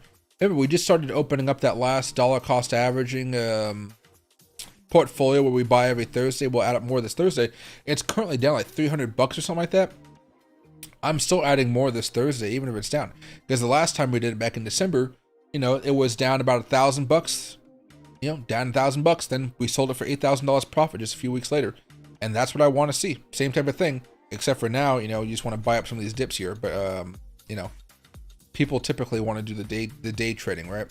My position is still open, but it's down like 7%, 8%. We'll see if it actually manages to hold here. They're trying. They're definitely trying to push us down here.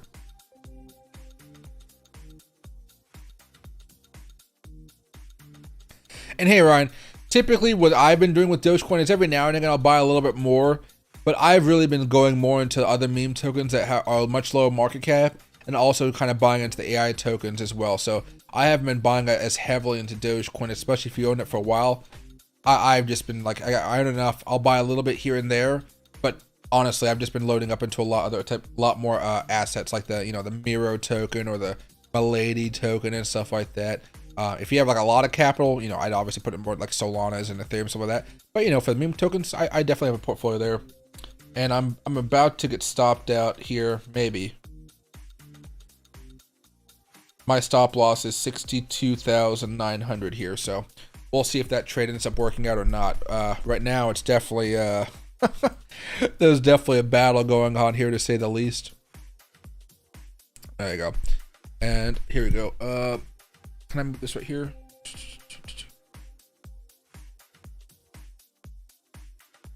Oh, you want to come over here? Okay.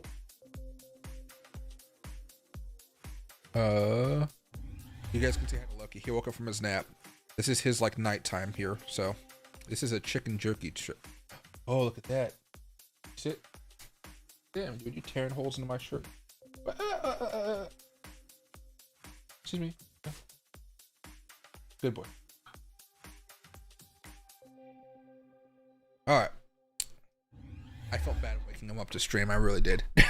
he was sleeping so nicely by my legs, and now he's just like, dude, he's in his, he has a large bed in his kennel over here, but he's been like trying to fall asleep, but I've just been talking and talking and talking, so he's like, dude, just go to bed. Oh, let's see right here.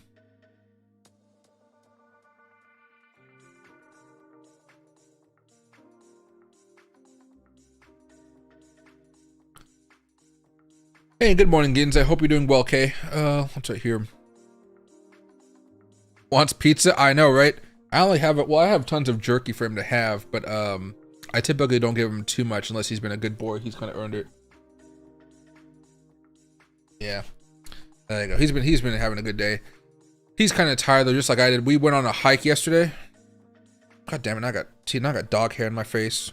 There you go. We went hiking yesterday, and I'm not the biggest hiker, so we went hiking up in the woods, and I went with a friend and their dogs because Loki's staying with them when I go to Vegas next month, and he's gonna try to mate with the female dog there. But get out of there! Don't get these snake treats. They have a female dog and a male dog, and the male dog is pretty protective of the female dog, even though the male dog is fixed. The female dog is not. So we're hoping that they can make some puppies. I don't want any of the puppies, but I'd be happy to help another dog get have some puppies.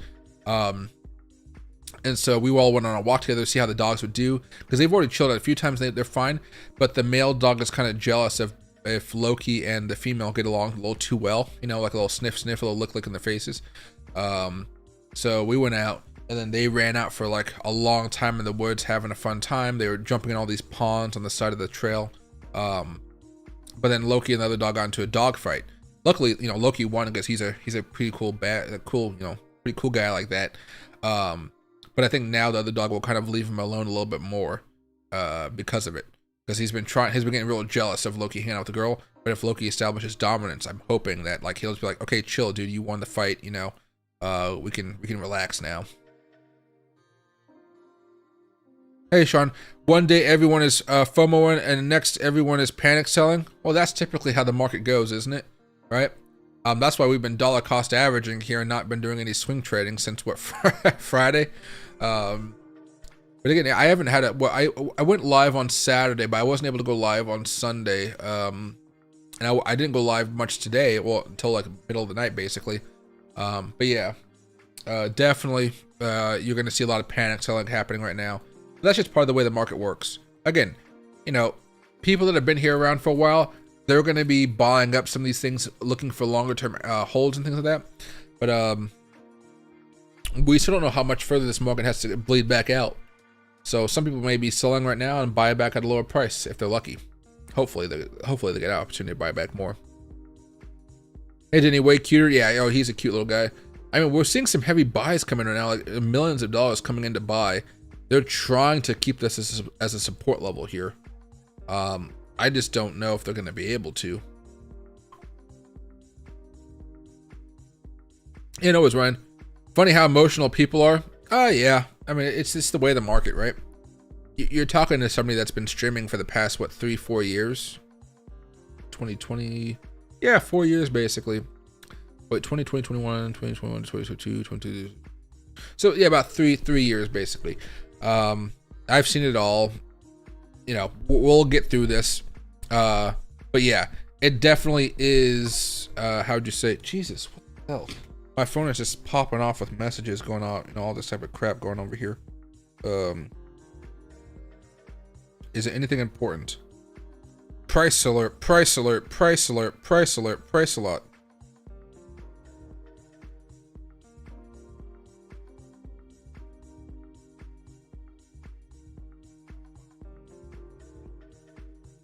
Price alert. Yeah, it's all price alerts. It's all price alerts. Jesus. But yeah, we'll get through it here. The thing is, Bitcoin can definitely go down over the next few days, so that's the big thing here. But let me see. If I go over here to CNBC,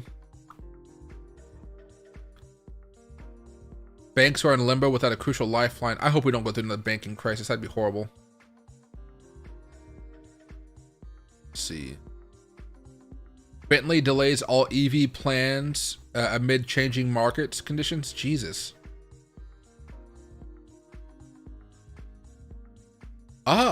Grayscale CEO says fees on its Bitcoin ETF will drop over time as outflows hit 12 billion. That's good. That's really, really good news.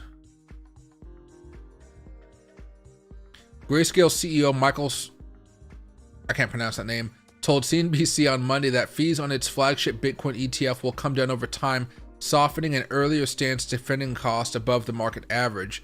Grayscale's GBTC has logged outflows of more than $12 billion since it was converted into an ETF in early January, due in no small part to its higher than average fees. Grayscale also wants to introduce other ways of giving investors less costly ways of accessing its Bitcoin ETF, including a mini version of its flagship product. Let's see.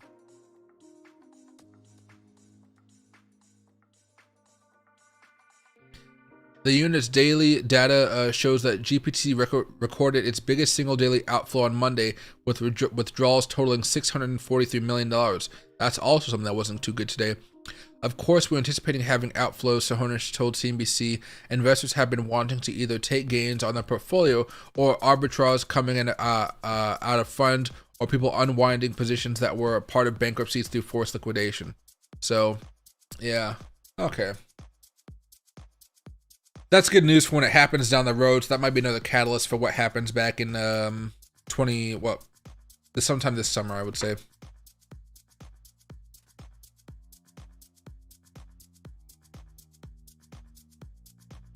Hey Solitude, if you're looking for swing trades, yeah, I would wait for the FOMC data coming out. If you're looking for a day trade, you could try to buy at these levels of support. But typically the way I play it is I like to wait for it to get above the 20 moving average on the 15-minute chart. I did a day trade over here to see what would happen because somebody was asking about it, like why would you trade at this point? And I did one. It's currently down 10%, or I'm down $10. I made sure it was a small amount of money because I knew it probably wasn't going to work out. But if you can wait for it to go back up here above the 20 moving average on the 15, to me, I'm much more optimistic about trading that here. But right now, bears are still pushing us down much more at this point in time. There you go. I mean, they're trying to push us down right now, but so far we've had a little bit of support. Little bit. A little bit of an order block showing up right here. Can we hold? Can we do a reversal? So far we've been able to hold for the last few minutes here, but you can pretty much see this move that's been there. There we are. Auto. There we go. There, that's fine. And we'll see if we can hold or not. I'm not holding my breath for it, but we'll see. Powell is leaving rates high too long. Well, he has to. Remember, I think people honestly forget how much money we've spent over the last couple of years.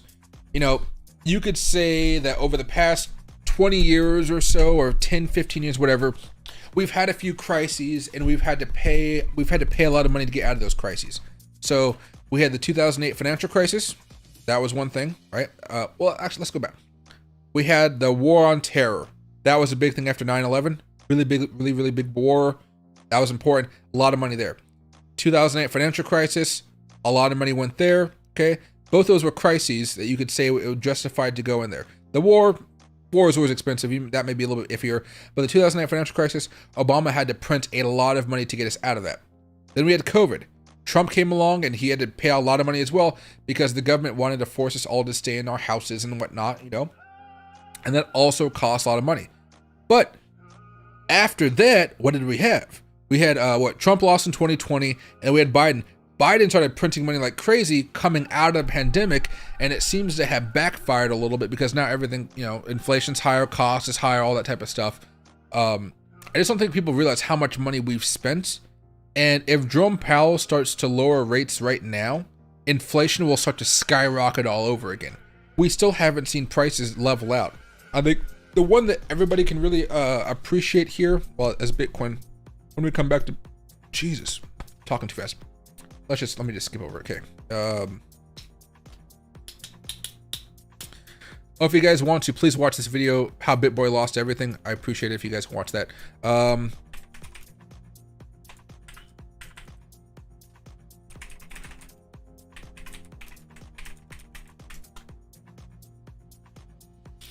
There you go. This is something that most people can relate to in America. Rent inflation. Right. Okay, let's go to the 5-year. There you go. You know, we are not back at 2020 prices just yet. We're still at what, 5.74 monthly inflation or year-over-year inflation. That's insane. So, you know, rent is not cooling off a lot. If people have to keep on paying more and more for rent, that means they need more and more money coming into their banking accounts, which means the price of hiring somebody has to go up and up, which means the price of your goods goes up higher and higher. Hence why you guys no longer see the dollar menus on places. Core inflation month over month, it's heating up here, guys. It's heating up a little bit. They thought it might come back down a little bit more in January and February. Nope, surprises to the upside both times. 5-year here, things are getting cooling off a little bit, but honestly, it's just not looking too hot. Go over here, core inflation year over year, cooling off bit by bit, but it's not coming down enough. It's not coming down fast enough. And then of course we go over here to, where's that? Services inflation. It's coming down quite a bit, but it's still at 5%. You know, we want to see most of the inflation come back down towards 2%, even CPI over here. Overall, we're still going up higher and higher and higher. We're hoping that maybe for some reason we can at least slow down a little bit, but we're not slowing down in our spending.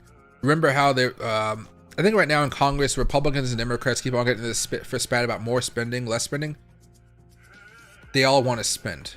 There may be some people on the far right that don't want to spend, but like the majority of the Republican Party matches up with the Democratic Party, where they all want to spend much, much, much more money. So that's not going to change for a while. And so until then, you know, until they figure that out, let me see.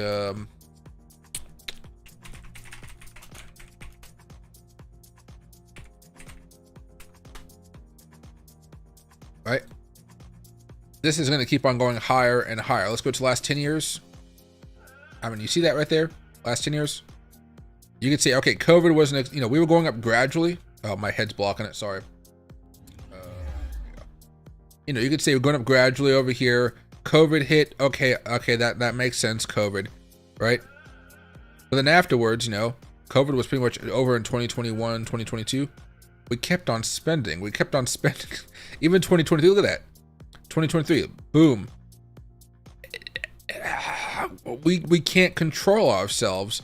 And here you go. I mean, you can see it in more realistic fashion from the 90s and so forth. But you know, it's 2000. The war kicked off. Higher, 2008, boom. Right? And then boom, 2020, Joe Biden. Oh, this is Trump. And then Joe Biden kind of finishes off right here. So it's just crazy. Go over here to change. There you go. A little different view of looking at it. But yeah, it's out of control. It's out of control. Out of control.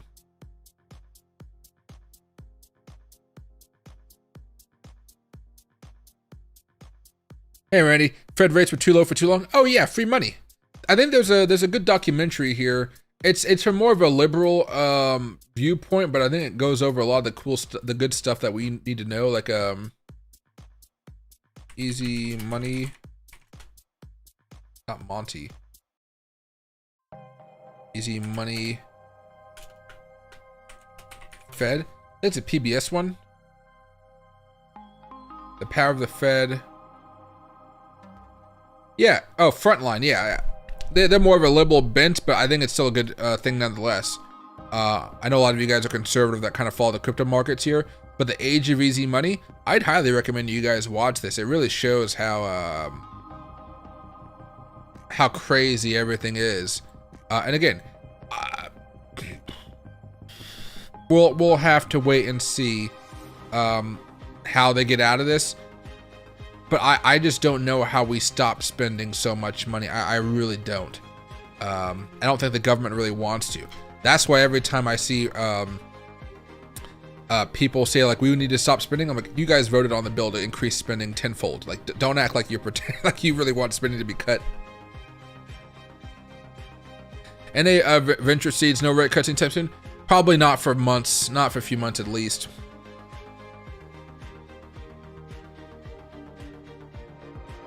Hey Destin, when we double down in our fair desk trades, will it help our trade out or should we call it quits? I'm dollar cost averaging to that one for the next few months. So when I do those types of trades, I'm used to losing money before it makes me money. The one we did in December, that one lost $900, $1,000 before it made $8,000. And you know, I never closed a position, so I basically just patiently waiting on those ones. If you want to sell out of it and take the loss and maybe try to buy back lower, you can definitely do that one.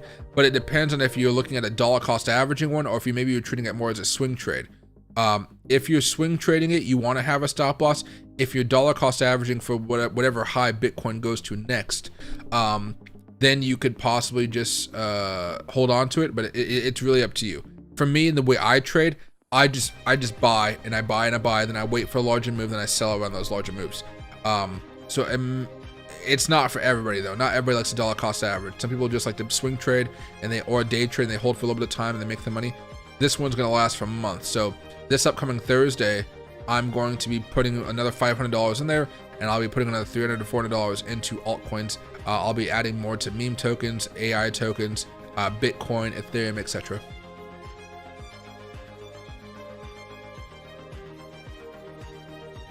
Seeing, hey, yeah, ADA, yeah.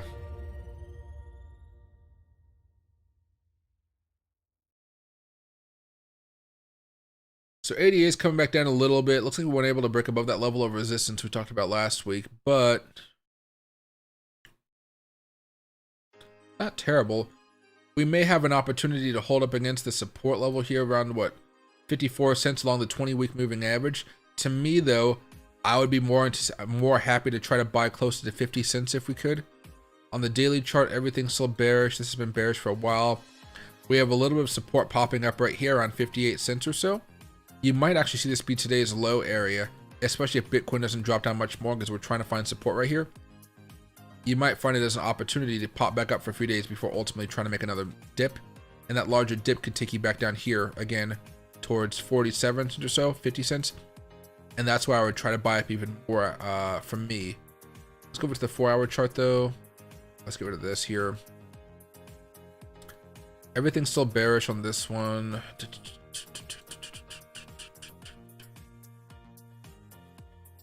Yeah, with the death crosses. What happened last death cross? Yeah, it did come down a little bit more heavy. Yeah, I might be more excited to buy closer to 57 cents than all the way down here, probably around 53. What was that level of support? Yeah, 57. And then probably 53 is over here. And if things get really, really bad, maybe over 48. But I'd be happy, literally, just if it breaks in one more time, I'd be happy to start buying around 54 cents. But as far as daily is concerned, like day trades and whatnot, if this thing cools off a little bit more, you might have a day trading opportunity that can bounce it back above 64, 65 cents here. But right now, we just don't have the confirmation that Bitcoin is done falling down. It's trying. Don't get me wrong, it's trying, but we haven't had that confirmation just yet. We really want to see a slow down on this move, and so far we're not making new lows just yet, but we could definitely make one over the next few minutes. So you're gonna give this some patience here. But again, you're not gonna want to buy that for a hot minute for swing trading. Excuse me, for swing trading. Hey Prime, I have 2K on Bitcoin right now. I know it's going down, but I know it's gonna go up. Should I buy more like when it hits 60? Don't worry too much about the specific prices. Just make sure that you're adding more, and it should help you out down the road. If you're holding for the long term, like a cycle high where Bitcoin hits like 90,000, 100,000, 150,000 dollars, $20,000, whatever that crazy level ends up being, it won't matter too much when you're buying. You're just going to be patient enough to wait for the halving, and on top of that, rate cuts. Those two things, plus again the spot ETFs showing up more across the world, that'll give Bitcoin the push it needs to go much, much higher there. But if you want to buy around $60,000, it'll probably hit $60,000 sometime Wednesday if the Fed does not have a good day, or Jerome Powell gives a more bearish speech. It'll definitely hit $60,000, so you can have that as a price target. All you would have to do is put a limit order down, maybe a little bit above it, like 62,100 or something, just in case it doesn't break down below it, but it comes close. But yeah, anywhere on that point, you could definitely make a long-term bet on Bitcoin from there. Yes. Book of Meme doing all right. So I think it's going to try to make a move. I don't know what it's doing so far. Is it back up a little bit? It's back up to being up 5%. It definitely took a dip the other day. I mean, I bought some yesterday morning around here. No, afternoon. Sorry, over here. But how far did it fall? Fell down 70%. What a dip. So far, it's having a nice reversal. It managed to pop back up. The 1 hours are fine. The 2 hours are just about to get more bullish. The dailies, not enough information. Why not enough information? Okay, so it might be worth taking an opportunity to buy some up. But those stop losses right now, I mean, if you're buying right now, that stop loss is probably going to be somewhere around here, 0.009772. You could try to have it here, but it might make another low before making a larger move up here. But yeah, it looks like it has some momentum on its side. You could definitely try to trade this here, especially since we have a break of structure and a change of character. Just be careful how long you want to hold this, because Bitcoin could definitely cause this thing to come back down again.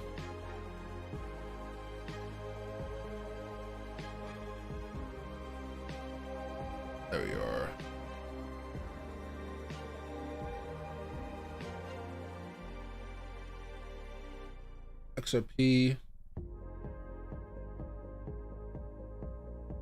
XRP's been freaking dismal here. I mean, you can see this kind of weird head and shoulders type of thing, but let's just get rid of all this crap. XRP's been dismal. Absolutely dismal. Okay. Going over here to the weekly chart, you can see we did go into another level of resistance. We were not able to close above this, and we just another rejection level here for as far as XRP is concerned. Because of how everything looks so bearish here and how nothing is really happening over the past few months, it's kind of just been going sideways. You're probably going to see this come back down here to the level of around 50 cents. Probably if Bitcoin does go a lot further down, it could come all the way back down here to 43. Although 43 to me seems pretty extreme. I would say you're feeling that XRP is going to be coming back down here to the low 50s, and then from there you could try to buy around here 53 cents, 54 cents, or you could try to buy a little bit lower than that, kind of around 50 cents, maybe even 49 cents. Coming back down here to these lower levels, I don't think we're in the 2022 range at this point. But as close as you can get to this trend line here, I think you're going to be happy with it. So really around 53 cents, maybe 50 cents at the lowest, you're going to find an opportunity, and you'll probably take that trade there. If we do break down below this, oh god, we could probably go down to like 45, something like that. But for me right now, everything's bearish on as far as I'm concerned on this one. It's definitely been bearish for the last few days, even though we kind of had this move down then up. It's still been bearish since then. Weekly charts, more neutral, I would say. But I might be looking to buy somewhere around here around 53, 52 cents. Let's see. And so far, Bitcoin's trying to hold. Such a weird holding pattern here with it. Oh, did it try to force down just a few minutes ago? Oh, no, that was 5 minutes ago. That's fine. Yeah, they're still trying to push Bitcoin down here. Okay, 15-minute chart. Let's go to 5 from here. There you go. Yeah, watch this play out.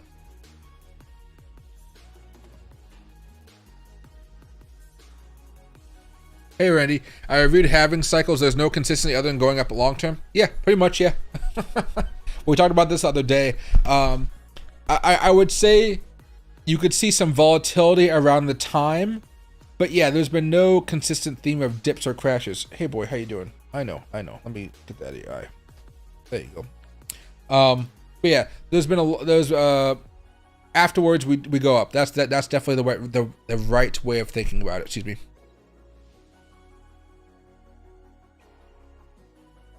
Do I plan to take profit at all when Bitcoin hits price target and accumulation again on bear market, or hold some Bitcoin like forever? I have different portfolios for different things. So I have a portfolio where I hold Bitcoin, Ethereum, Solana, XRP, and a lot of other altcoins out there, and I'm not going to be selling them for like 2 to 3 decades.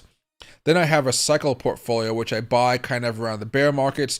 Typically, that's when Bitcoin is breaking down below the 100 weekly moving averages. I'll buy Bitcoin and other assets kind of around that time. And then I'll look to sell them when Bitcoin hits all-time highs and starts to go parabolic and stuff like that. That's typically when I like to sell them. I haven't really sold off much here of my tokens over the last few weeks, though. I haven't, like I've had stop losses hitting things like that for certain things, but I'm basically still holding a lot of my positions, and I'm hoping that's the right thing to do at this point. I don't know much about block games myself, man. N.A. Hartman, most alts hitting some nice patterns. Oh, with the upside down smile. I mean, so far you're seeing Bitcoin trying to desperately hold this level here, and if we can, you will see altcoins have come back with a fury later on today. But like, you know, once we're at the bottom of a potential bottom here, everybody's basically holding their breath and just like, just hold, just hold, just hold, just hold, just hold. And that's what's happening right now. Everybody's just basically trying to hold on right now. You okay, boy? I know, you're tired. You want no treat? Yeah, that got you. Get a tiny one though, only a tiny one. There you go. And I mean, they're still trying to push us down. Oh, geez, sorry guys, I totally forgot my face is here. There you go. Still trying to push us down a little bit more.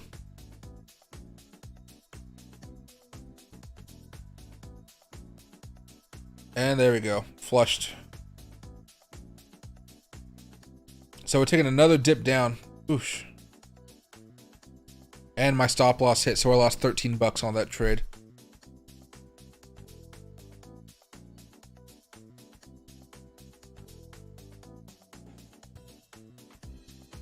So here's the 1 minute chart now. We can kind of follow this along a little bit more. Let's take the SR. There you go.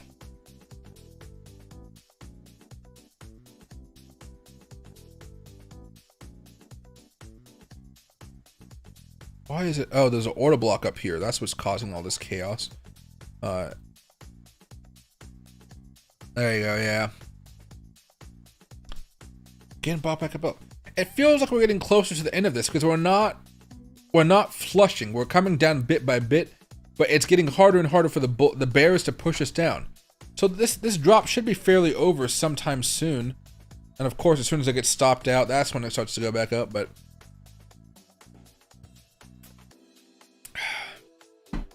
buyers just wanted to come back down a little bit more, it looks like. Let's see right here. Hey Bliss, thanks for being live at this time. Good afternoon from the Netherlands. Oh, good afternoon, my man. Oh no. Yeah. Oh, I mean, now all of a sudden we're getting bought back up. I might have got caught up in a liquidity grab there. Which meme token to buy? It depends on which one you want and how long you want to hold it. You know? Right now, boom, Book of Memes seems to be the big one out there if you wanted to buy into something.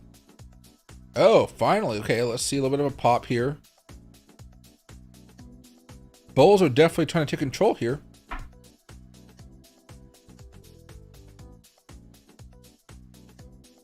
These lower lows are not a good pattern, but you know what?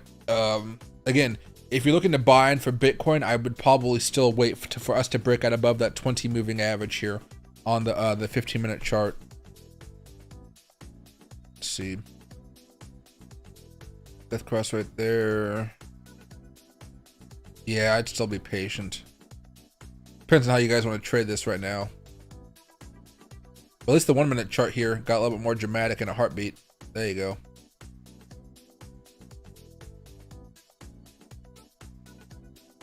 Hey GC, is the Bitmex thing going to be considered a black swan or just a glitch?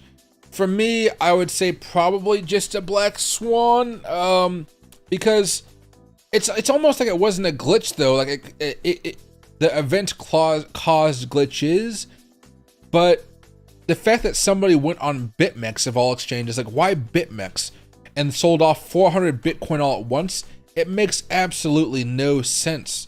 I hope they can. They said there's going to be an investigation into it, and on top of that, they said that they have the person that did it. I think they froze his account. So even after selling off all that Bitcoin, I don't think he was able to move it off. So he pretty much has a bunch of Tether or USDC or something in there, and he's just not able to do anything with it. But we can check for an update here because Bitcoin's kind of going a little bit more yo-yo-y at this point. Let's go over here. Let's see if there's been any new information about it. Okay, so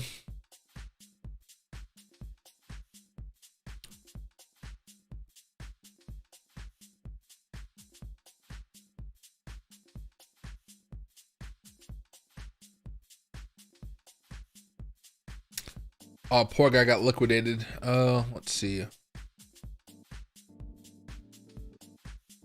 Here's Mario.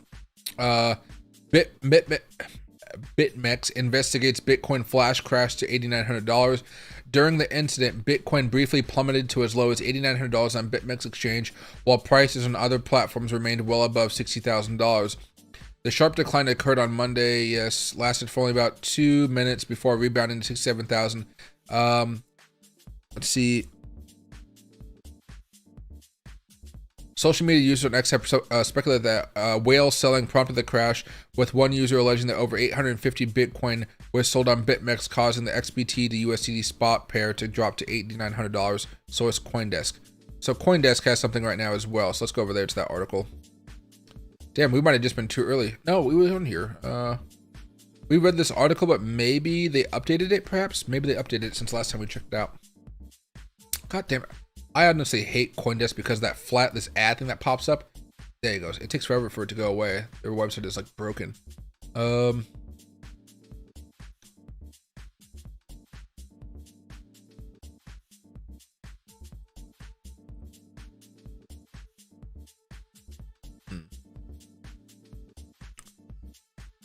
Bitcoin. There you go. Oh, there you go.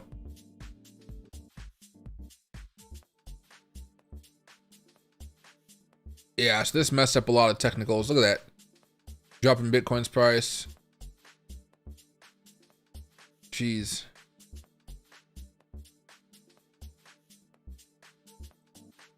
Yeah, so definitely some stuff going on there. Let's see.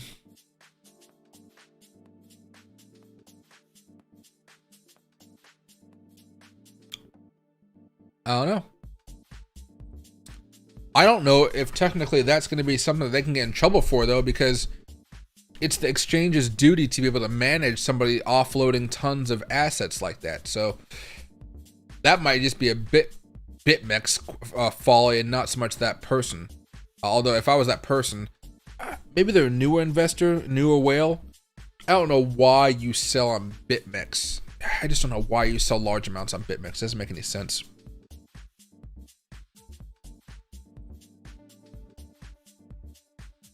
Election cycle? I don't think the election cycle will have too much to do about it this time around. There might be some volatility and some meme coins going pretty high, but I don't think the election cycle is going to have too much to do with Bitcoin overall. It'll mostly be the halving cycle. It's a valiant effort by the bulls. Oh yeah, very, very valiant effort right now. We'll see if it ends up working out. Again, I just wait a little bit longer in these situations. I'm so much more what is even the term? Cautious. You know, I just wait and I wait and I wait for those moves to kind of present themselves. And hey, Freedom, happy to see you back, man. And hey, sorry, I was about to call you Jim instead of JM. Been watching your stream for the past few days, and it's informative, and you're a cool guy. I appreciate it a lot, my man. Saudi picking it up cheap. Well, yeah, America's flicking flat asleep right now. America doesn't wake up for maybe, well, no, America's waking up on the East Coast right now, that's for sure. But yeah, it's just a bloodbath right now, honestly. I mean, you just saw the bulls come in here and just launch us up a cool, what, 2% maybe? Well, no, not even, just 1%. And now all of a sudden we're giving all of it back. Jeez, I mean, they're just not giving us a break here.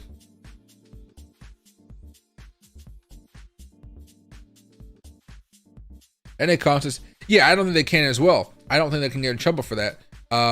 An exchange is supposed to be able to withstand that type of stuff, but most exchanges can't withstand that type of selling pressure, which is why I'm so surprised they did that, because they lost so much money by doing it that way. If you want to sell off large amounts of, like, if you wanted to sell 850 Bitcoin, you don't sell that on an exchange. You could sell a portion of it off an exchange, but you just go peer to peer. There's somebody out there willing to buy Bitcoin, and you can get a good deal for it. But you don't sell Bitcoin like 800 at a time on Bitmex. It just makes no sense. Like they're literally like, you know how there's real estate agents for house? There are Bitcoin agents out there that do large Bitcoin transactions between people. It's just, and they'll take the 1 or 2% cut or whatever it is. It just makes no sense at all.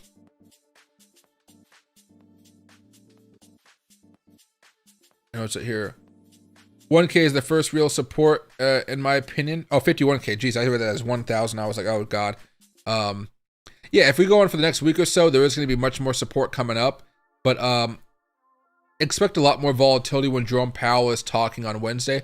It'll open up some new doors there. Okay, oh, there you go. All right, perfect. Let's see. I mean, Bohm's found a way to go back up a little bit more here. Ladies down 10%. Let's go to the hourly chart. All right. Most of these tokens right now just all look pretty much the same here. Yeah. It's a shame because, you know, if you look at from the highs were just a few days ago, a lot of them are at those support levels where they can continue to fall down here pretty soon. How much does this come down? 35%, yeah. Fetch AI is not down nearly as much, but it's just not breaking below that 20-day moving average here, so that's not going to be good. Was at 31%. All right. So not the best moves here, of course. What's Pepe down to? Let's get rid of all this other previous stuff. Went down as much as 50%, 46%, 47%. Yeah, so definitely taking some big hits here, guys. But overall, you know, dollar cost average, and you guys will be fine for the next move of the cycle here. Right now, Bitcoin's just trying to get back over to where it was just a few minutes ago and hold, so we don't have to worry about another dip here. But this, yeah, they're still hitting us hard right now.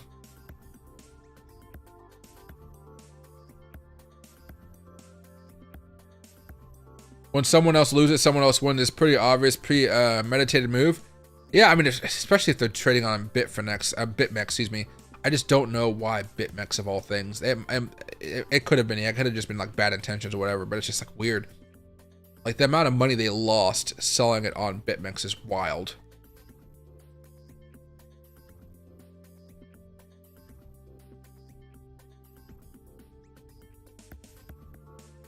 Hey Kelly, the crypto banter guy is saying that Bitcoin could correct down to 50K and that'd be normal correction. I'm very new to TA myself.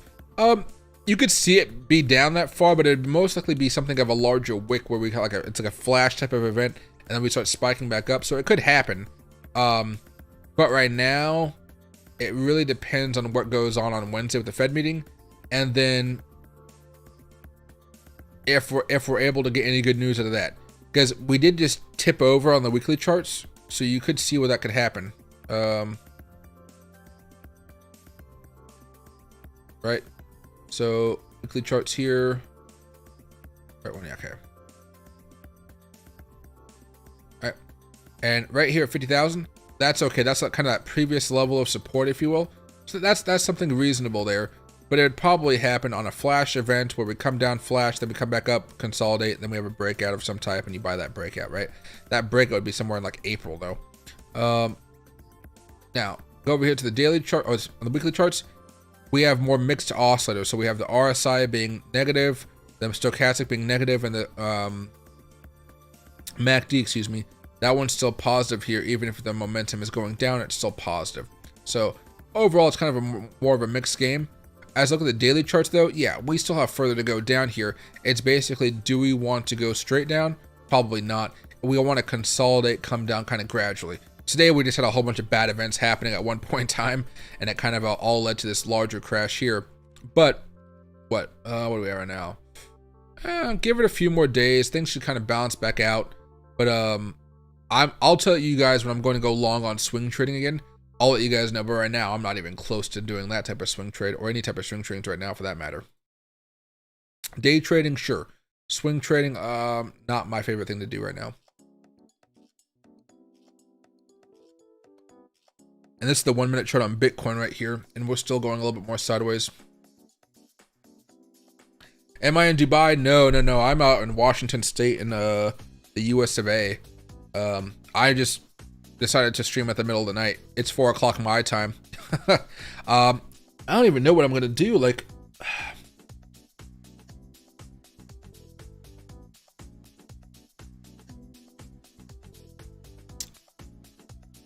I don't even know what I'm gonna do. I don't know. Sorry, not about Bitcoin. Like I should probably go back to bed at some point and I'll sleep in through like until the afternoon or something. But I gotta make myself some dinner. I haven't eaten yet.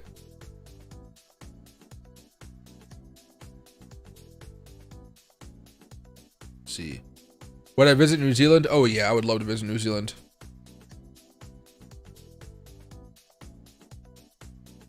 It's right here. I wish we can get cheap cigars in Australia. You're so lucky. The cheapest Cuban Coronas would be about 50. I've heard that. I have a friend that smokes Cubans out, or smokes cigars out in Australia, and he says it costs a lot of money because you guys tax the crap out of it because you know smoking's not good for you.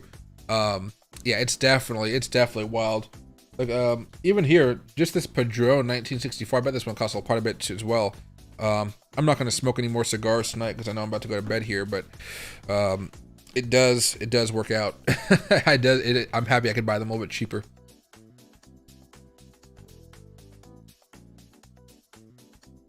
All right there. NAC more. I'm out in Tacoma. Yeah, so I'm pretty close to you. These ETFs gonna be hemorrhage. A lot of new money. Never had a flash crash like crypto. Well, let's go over here and let's look at IBIT. iShares Bitcoin Trust. Pre-market. At close yesterday, it was around $38. Now it's at $36. That's not even that bad of a drop, actually.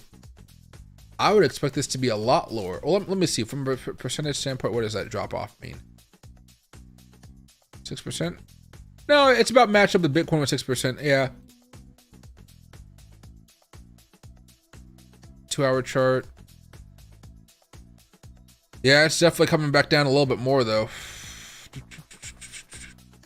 Maybe it'll find its footing with Bitcoin here later on today. I mean, look at this 2-hour chart. We're just falling. 4-hour chart just falling. We haven't found a way to stop it just yet, but it looks like we may end up finding support maybe over the next like 5-6 hours, maybe. Like an established support, not just like, oh, we found the support and we're gonna bounce off of it, but just like we have an idea of where that support could be. And still, well, let's see. Let's see if we can hold this level here. I thought if the bulls did all this rallying here, they might be able to like save it a little bit more, but I don't think anybody followed through on this buying activity here. Let's give it a second here. Let's go to the 5-minute chart. There you go.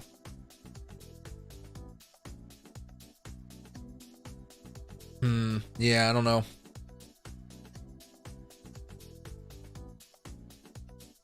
Hey, Crypto Sniper. Luckily, I took some profits off my Bitcoin altcoins a few days ago. Now if I should sell off some more. You can definitely do that. Remember, if you're taking profits, there's never a wrong time to take profits as far as I'm concerned. You could always bounce back into the market. You could always make that into a swing trade or something like that. You know, it never hurts to lock in profit as far as I'm concerned. Yeah, it never hurts. But yeah, that's my way of doing it. I have a Discord. I think the link's down below, but I don't really use it all too much. It's hard to keep the Discords going during the bear market. So bull market maybe becomes more active, but not so much.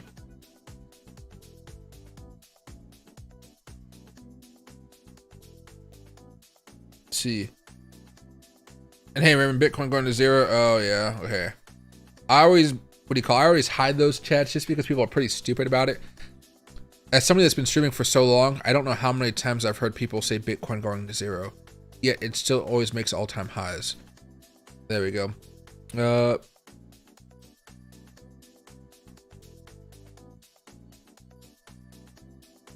What's right here?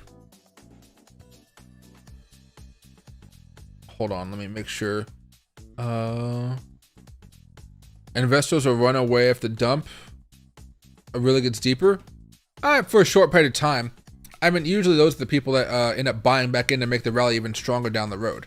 But yeah, you'll definitely see people selling off though. It's part of the how do I say? It's part of what happens every Bitcoin rally though, or every bull market. We go up for a while, we have a big crash, everybody freaks out, then we go up higher again, and everybody's like, oh, I should never sold, I buy back in. Only revenge traders looking for further pumps? Depends on what you're trading, I would say at that point.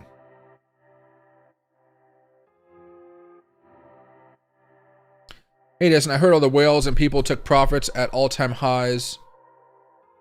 Is over trapping all routes, so I think we're going to 100K. What's your thoughts on that? They could try to do something like that, but typically they don't. How do I say this? Whales have never coordinated like that before to control exactly where the market tops out at. Typically, whenever we do have these moves where we reach all-time highs, the market stagnates for like a month, right? This is a weekly chart. We stagnate for a while and then we fall. We stagnate for a while and then we fall. Stagnate for a while and then we fall, you know? They normally don't try to control that exact, let's go to this chart, yeah. They don't like have the ability to time it like that. Right now it feels like we went up so fast and so hard that we're just making a natural correction. And part of this is because we had the ETFs coming over here, and this is all from the inflows of the ETFs. What we've been seeing over the last few days is inflows have been slowing down a little bit. So that initial buy-in has been slowing down. So all that whole level of support as far as buying in, that seems to be going down a little bit. So now we're just naturally breathing back down here a little bit more. Go back over here a little bit more. Look at that. We had a move of about 91% upward move in Bitcoin in 49 days, right? We had one similar over here. This was in 84 days, 119 days, 100%. Normally we don't come up that fast with Bitcoin. Even during this rally, like over here, you see how we went sideways for a while, you know? Went sideways for a while between this one and this one. We didn't really go sideways for that much at all. That's why we're coming back down now. Back over here a little bit more. Where's that last one that we had? Right. Sometimes we have moves like this where we come up quite a bit. This one was what? 49 days. See, 49 days for this is 37,000. Something big's probably happening with Bitcoin. Let's go check that out. But yeah, you get the point I'm trying to make. We went up a lot faster than normal because of the spot Bitcoin ETFs. We really need to have a breather. If we wanted to go off of maybe a fair value gap type of thing, you might even try to see this as a move back down to $52,000 or so if you're going off a fair value gap for next month, or even this month actually. What's my schedule doing this live stream on YouTube? I don't really have a set schedule because something could pop up like this, but typically I like to be around 6 o'clock Pacific time every night. I try to do that. And then of course, a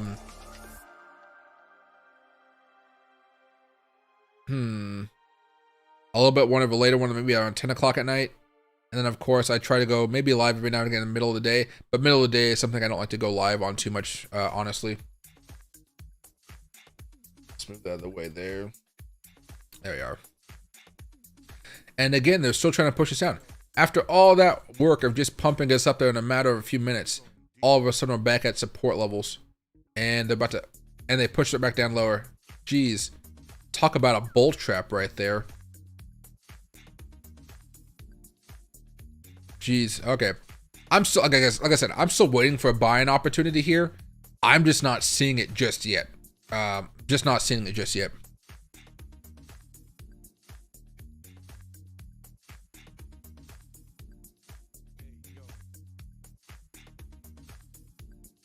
See, it might be nice to meet somebody. I know I'm going to be doing a meetup here pretty soon. I think I have one in Vegas. I haven't done any in Tacoma, I don't think, but I don't think many people actually live in Tacoma as well. I think Travis is one person. But yeah, I'd be open to something like that. Some are selling, I'm buying. Oh yeah, I've already done my buys for today. I know I'm not buying anymore, but yeah, I did do my dollar cost averaging during this dip. How long does a dip like this usually last? A few days to like a week and a half to 2 weeks usually.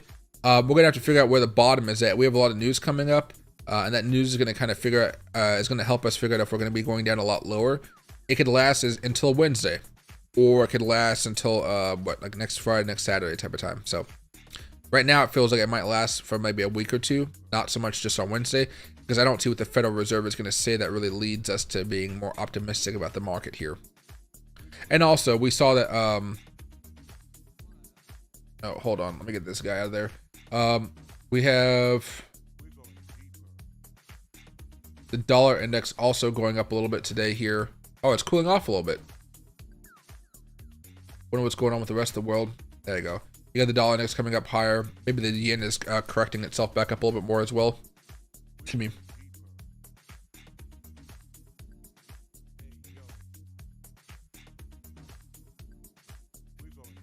Oof, excuse me. There you go. But yeah, we're not necessarily flushing, so it feels like Bitcoin's trying to find a support level right now. Because every time we fall, we're not having this large capitulation type of breakdown here. We're just slowly making new lows, which is fine. But usually after we have a large, fast move down, that's when we see people come in and buy up more and more crypto. Right now, we're not necessarily having that type of move here.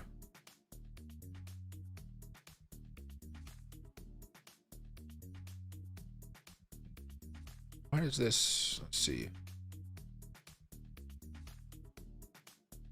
Should I work a little bit more? Yeah, I like that better. Okay. Let's move this over here. There we go. You guys can still see the Bitcoin price right there as well.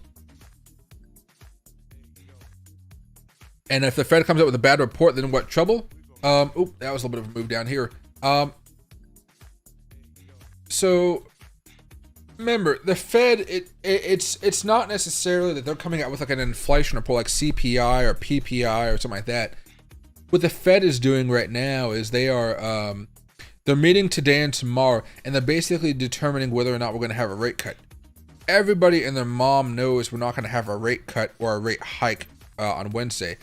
Everybody's trying to figure out what he's going to say about the future of rate hikes and rate cuts, which at this point is going to be higher for longer, yada, yada, yada. So there's not going to be so much of a change, but I think once we have that confirmation of a change, that could possibly what moves us down even more. But it's not necessarily going to be a bad report or something because there's nothing to report on. The next CPI data that comes out here is going to be, God, I hate those order blocks. I'm going to move some of those things.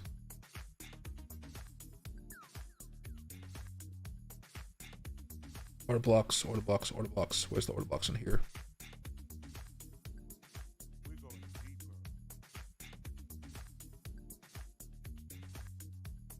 Oh yeah, where the heck are the order blocks at?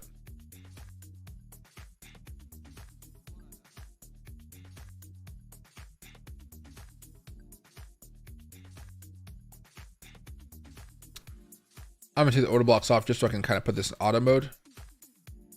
There you go. No, it's still not working out here. What the heck is going on here? Oh, whatever. We'll put on a 5-minute chart and we'll just have it here so you guys can see what's going on.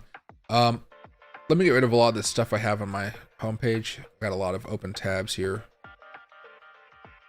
Oh, wait, there was breaking news there just for a sliver of a second. George Lucas backs Disney CEO Bob Iger in proxy fight with Nelson Petz. Oh, that's interesting right there. I thought Iger was stepping down, so that doesn't matter. Okay, what was I going to talk about here for a second? Oh.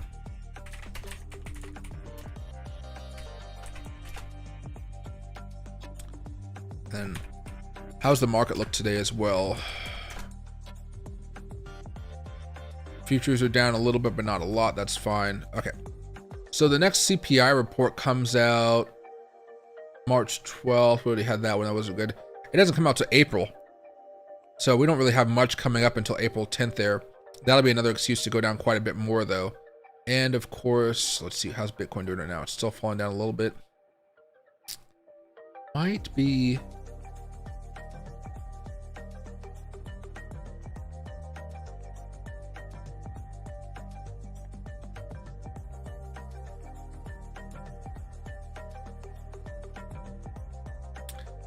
I swear they need to have a Fed section in here.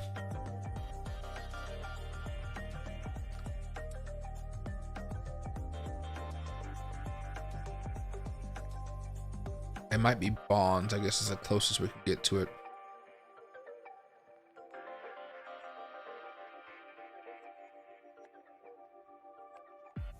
Saudi, jeez, the hell, fucking ad. Saudi Aramco CEO, energy transition is failing. The world should abandon fantasy of phasing out oil. Oh God. Let's see.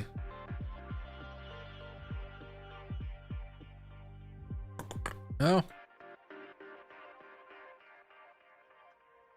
There we go. All right. Still so far doing okay though. 15-minute chart.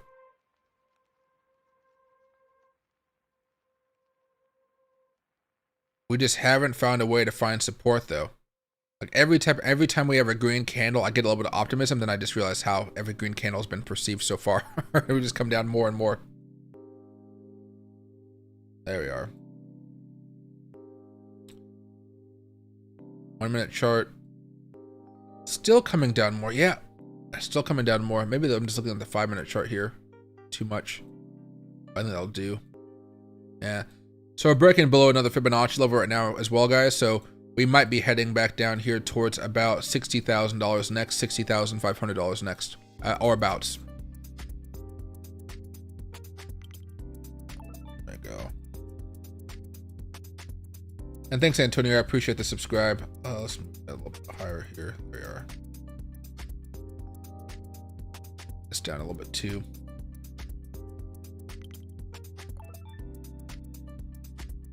And hey, Cleo, probably sometime I think in June or something like that.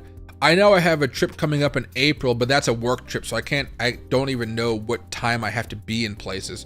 I'm going there with Opus Clip for the NAB show, where all the streamers and radio people and all influencers, all those people get together. It'd be some nice club events though, which would be pretty fun. And hey, bro, I appreciate it. Listing BitGet soon. Oh, it's right there. Bro, did I sleep? Hey, Ave. Yeah, I fell asleep early. I just woke up around midnight because my phone was blowing up over Bitcoin crashing. But yeah, I definitely have not been getting a lot of sleep. I'm gonna take a nap today for sure. I haven't even had breakfast. I haven't had dinner yet. So after this stream is done, I'll be making some raviolis. Then I'll go to bed happy. And hey, Verg, welcome to the Ruby Level, my man. Let me know if you have any questions. Members get, you guys get your questions answered faster, excuse me. Oh man, I guess it's the price of $1.99. Could we see another major dip following in a few hours? Depending on what you mean by major, but another 2 to 3%, yeah. If you're looking for like a large dip like we saw today, like another $4,000 or $5,000, it probably wouldn't happen for like a 12 hours or something like that. But yeah, you could definitely see it happening today, yeah. Making coffee? Yeah, I'll be live for probably another hour or so, then I'm gonna call it a night or call it a morning. You know, part of what I do is I try to fill those gaps by the other YouTubers out there. Like, I don't even know, let's go over here. Incognito. If I type in Bitcoin live. Oh, there's me. Look at that. Then there's Bitcoin Live, the channel. This guy is really, really cool. He's the guy that got me involved in doing my 24-hour streams. Crypto Banter was live a little bit ago. Doesn't seem like there's many people live right now, though. Let's go over here to live. I mean, that's my stream. That's my stream. That's my stream. I don't see many people live right now, so I think everybody is still asleep. I think the other influencers are all still asleep and they should be waking up pretty soon. But I like filling this void here because, you know, it's usually much more fun than trying to compete with everybody else. Let's see. Yeah, there's just not many people live right now. Maybe crypto live, perhaps, something like that. Live here. This guy, Matthew Perry. Oh, but he's not showing charts. So he's not showing charts, which doesn't really help you guys out at all. Usually I do these types of things. When I'm talking to you guys, I do my own little videos in the middle of the morning for you guys. But yeah, charts are so much more interesting because then you guys can actually see what's happening and you guys can try to, how do I say, make a profit, right? It's hard to make a profit without looking at the charts. And even now, Bitcoin's still getting hammered right here. Another low. Look at this. Buyers are trying to come in time after time, but each and every time they're just getting hit back down. So you're going to probably see this happening more and more, unfortunately, over the next 24 hours. And hey, Gambit, good morning.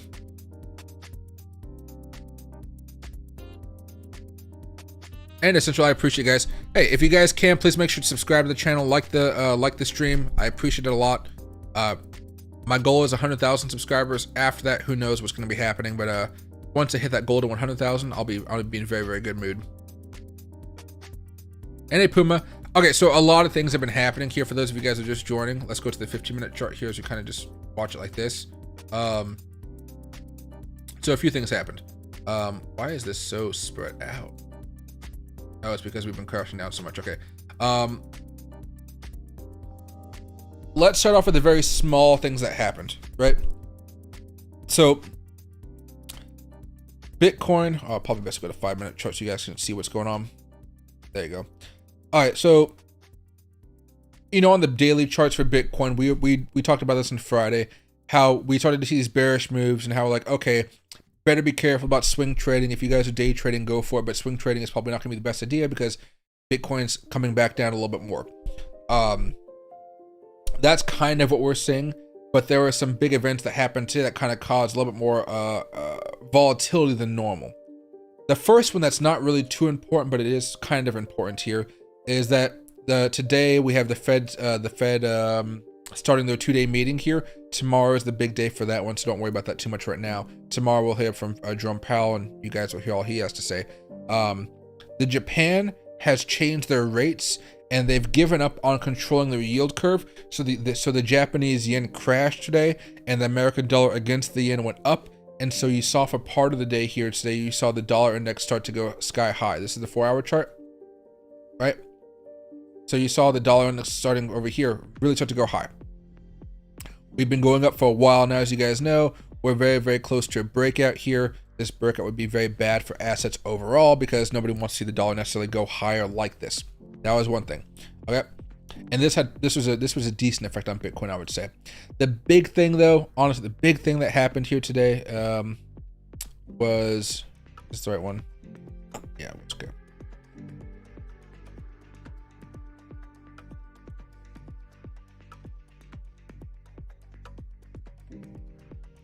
There you go. The big thing today was Bitfinex. So not Bitfinex, Jesus, I hate all these different names. Bitmex.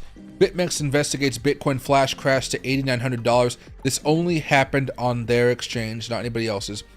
During the incident, Bitcoin briefly plummeted to as low as $8,900 on Bitmex exchange, while other prices on other platforms remained well above $60,000. The sharp decline occurred on Monday at 22. Okay, whatever. Social media users on X have speculated that a whale selling prompted the crash, with one user alleging that over 850 Bitcoin was sold on Bitmex, causing the XBT to USDT spot pair to drop to $8,900. So basically, somebody caused a flash crash on one exchange, and the algorithms kind of went haywire for a little bit. And then once those algorithms hit, again, all the technicals changed from there, and that's where we saw the accelerated volatility going on today. So just a lot of bad news. Now, what makes this worse is I was expecting a move like this to happen with the bad report or not bad report. Somebody said a report a few minutes ago. With the bad announcement from Jerome Powell on Wednesday. So now we've already had that. Jerome Powell, if he says something very negative about, no rate cuts until September or something like that, something drastic, that could cause Bitcoin to go below $60,000 later on today or tomorrow, and push it down towards the 50s. So that's kind of the concern right now. For me, I'm just still dollar cost averaging up these positions here, but man, it's definitely just been kind of a roller coaster to watch this over the last few hours. I originally went live around midnight or a little bit before midnight, but my power went out and my internet went out, so my stream ended abruptly. And now I went live again once everything got fixed back up, and I've been live for the past 3 hours or so now. But I'm just happy I was able to stream because I was talking to nothing for a few minutes, and I didn't realize that what was going on because my internet went out, and then boom, the power went out, and I was like, what the heck's going on? And Bitcoin's still getting hit pretty hard right now. It's down what it's on $5,000 on the day. Let's go over here to coinmarketcap.com.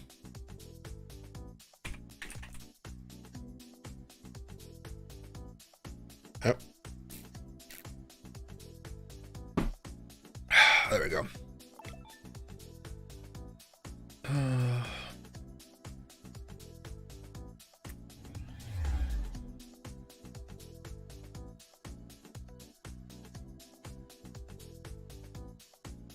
Let's zoom out a little bit more. There you go. All right. So the biggest losers of today have been Whiff, Dog Whiff Hat, Bonk, Theta, Floki, Gala, PYTH, Pepe, World Token Rune, and Solana. These are some of the biggest gainers over the past few weeks, as you guys might imagine. So, the higher they went, the faster they're falling. But over the last hour, you've had a few things still trying to balance themselves back out. Bitcoin's down quite a bit. Whiff is down quite a bit. Oh, yeah, we're talking about Whiff, but yeah. You're definitely seeing a lot of things hit. Even the last 24 hours, Dogecoin is down 15%. If we go over here to... There we go.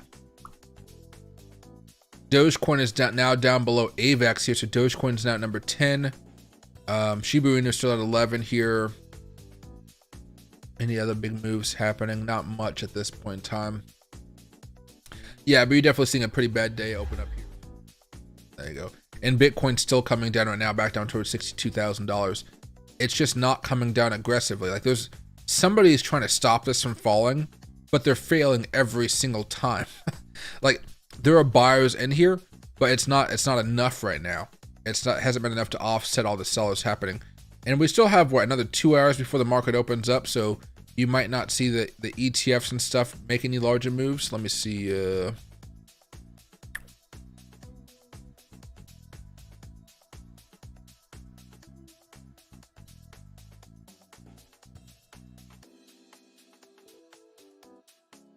Yeah, nothing happening just yet. 6 years ago.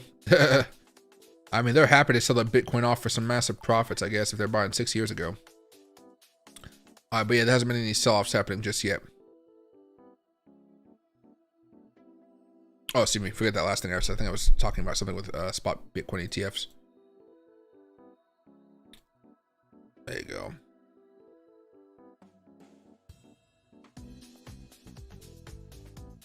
Scoot this back there. There we are. So we're trying to find support, but every time it's just not holding up to muster.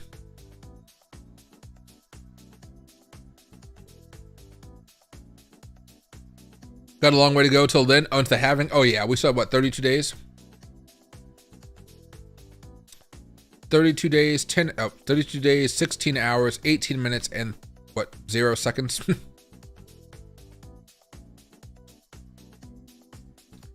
I'm going to be living like the street rat the next few weeks while I pinch my way through life to pick up these bags. What do you call? There's going to be a lot of people doing the same exact thing. Just make sure you go out and treat yourself to something, even if it's just a hamburger. Go make sure you're still enjoying somewhat of life.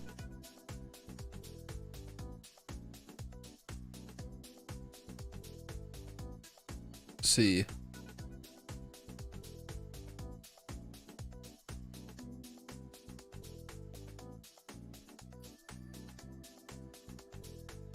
No worries, Puma. Oh yeah, I'm stoked from the upside. The hard thing is basically it depends on if you had a lot of leverage and you didn't have stop losses, right? That's where the pain comes in right now. So as long as you guys have those stop losses, you guys are fine. But it depends on what you guys are looking for, I would say, right? Like most of my stop losses got hit on Friday, unfortunately. So I haven't really been in a trade just yet. I'm still waiting for an opportunity, but I need the daily charts to show me that momentum is back on my side before I start to go long again. And then I'll be waiting because a lot of my stuff got stopped on, like a lot of it, like 80-90% of all my trades got stopped off on Friday. Now there were a few profits in there, sure, but there was also like a good amount of losses. But imagine if I would have held from Friday, until now, those losses probably would have been a lot more. So those stop losses are going to be crucial, especially when you're looking at Bitcoin, having these larger moves down where we have the what would you call it? The oscillators all pointing towards down since Friday, right? As well.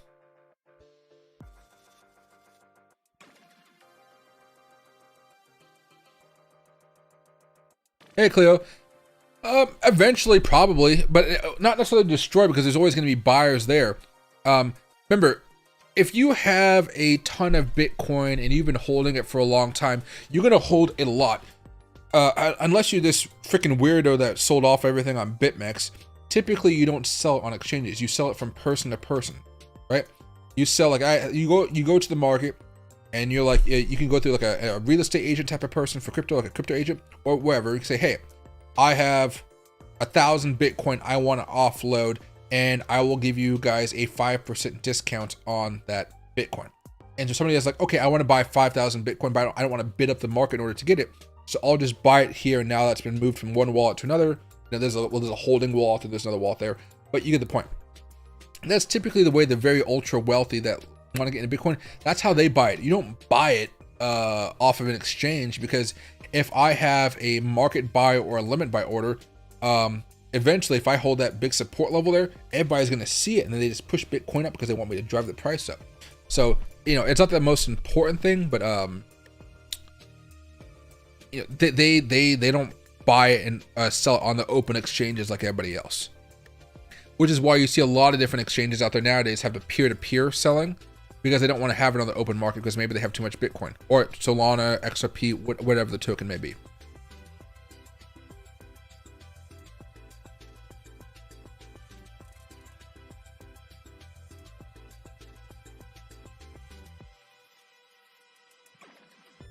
What would you buy now for the dip? I'm buying a lot of it. I'm buying everything for the most part. Like a lot of different altcoins here.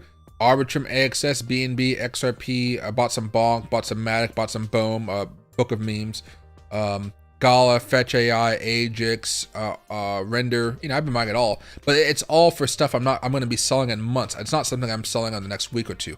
Not like that. This is all stuff I'm selling months and months from now, because Bitcoin can still go down much lower, right?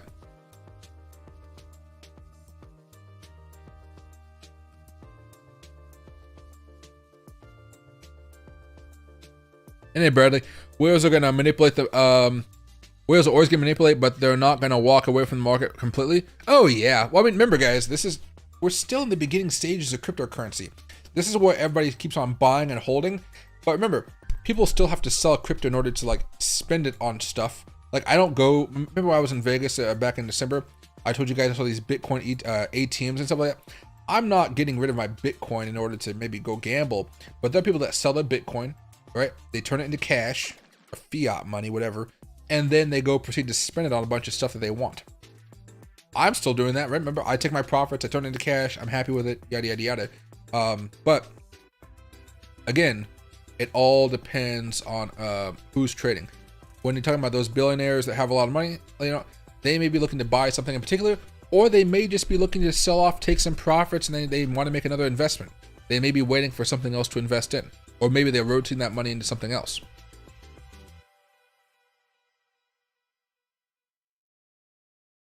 AI gaming meme, yeah, definitely the way to go right now. Those have been the most volatile tokens for sure this year. Hey, Everlasting, bless my 70-year-old mother bought the dip. Hey, Motivational. Yeah, MicroStrategy is a good one. One of the guys in here, Larry, he shorted it the other day, so he's pretty happy with the results of it. I fell asleep with a long, and account was wiped, forgot the stop losses. Oh yeah, see, it can be rough. It can be rough for sure. It can be very, very rough when that happens, Gambit. But at least it's kind of an easy mistake to remedy, But trust me, I fell asleep while I was doing some work too, so I totally get you there.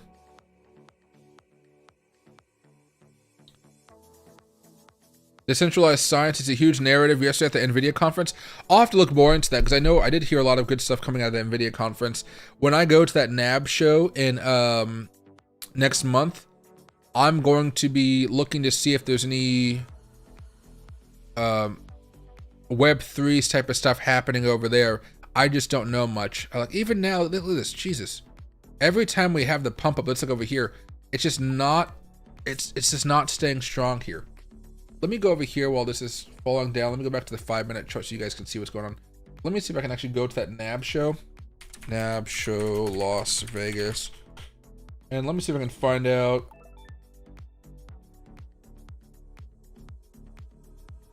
The exhibits.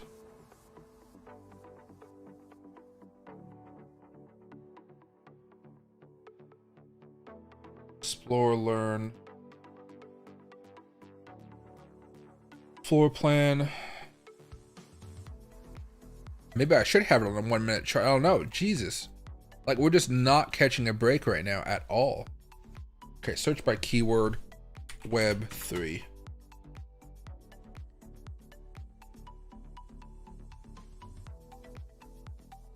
So there's 2 for Web3. Then if we go to crypto, they not match anything. Okay. So Web3, that's the code word.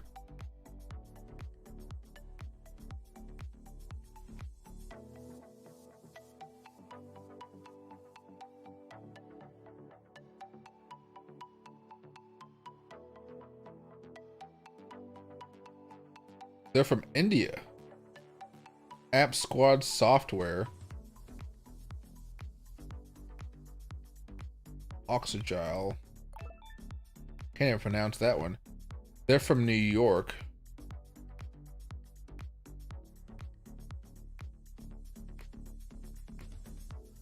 There you go. So even when I go to this conference, there's still hardly anything there, but I'm gonna go check them out. Software development resort, personal concierge at your service.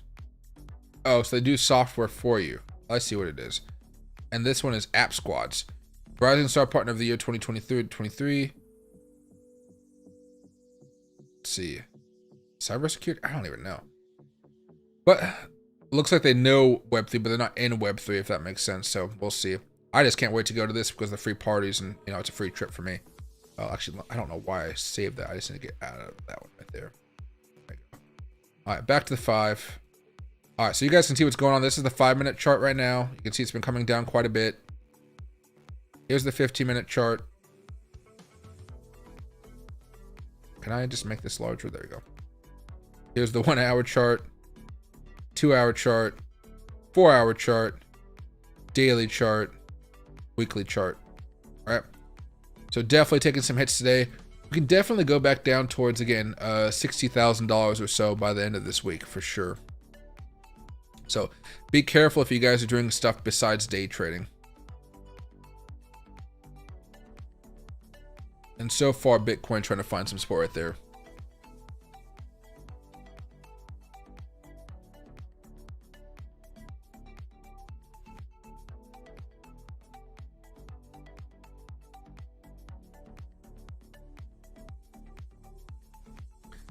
When is Grayscale done selling? Nobody knows. They're probably close to it. You know, I'll give it a couple more months, but they said they're going to lower their fees pretty soon, which could be a good indicator that they could be getting ready to stop selling. But it's still going to take some time. They are just, it makes no sense why they haven't updated their fees, but they're softening to it at least. That's good news.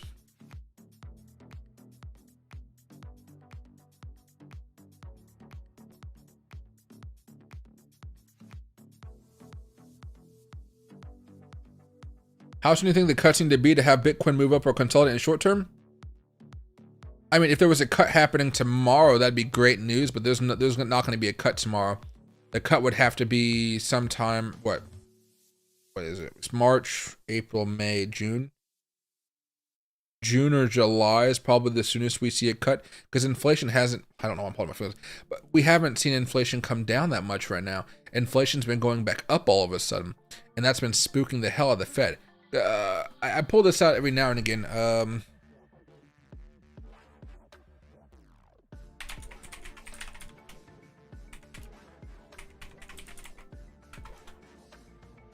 Remember, I pull this number out every now and again, inflation rates.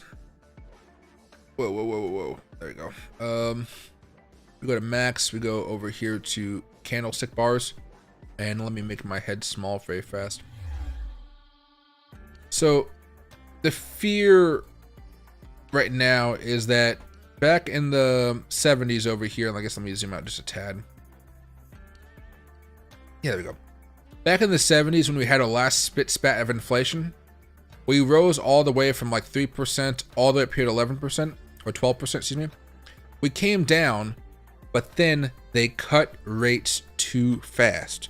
And when they cut rates too fast, we had a second spike, which caused them to raise rates again. So during that period of time, there was a lot of chaos in the overall economy. This is one of the reasons that nobody likes Jimmy Carter, because the economy was just trash underneath him. Might have been a nice guy, but effective leader, not so much when it came to the economy. But again, went up to 15% that time, right?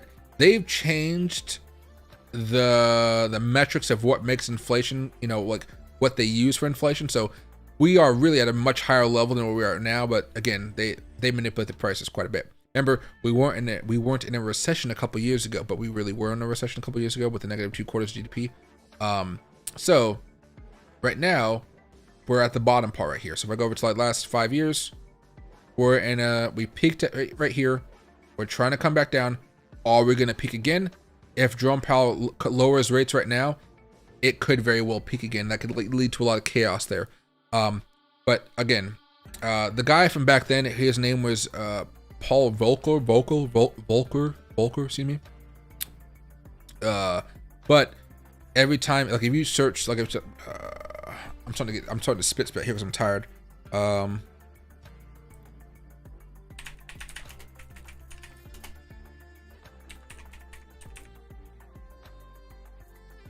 Yeah, Powell admires Paul Volcker. He may have to act like him. Haunted by the ghost of Paul Volcker, whatever. I didn't spell his name properly.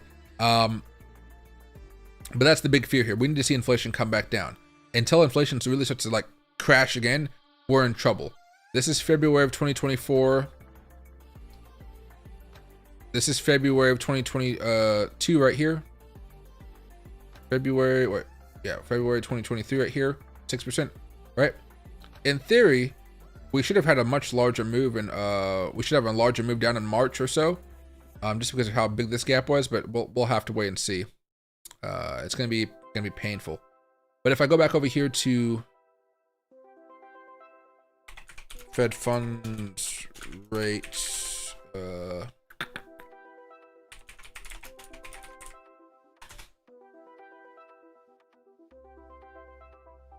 you'll see that back in max, if we go back over here to the 70s, interest rates went up towards 20%. Then they went all the way down to 9.5. He cut them. Then he had to bring them all the way back up to 20% for the market to kind of correct itself.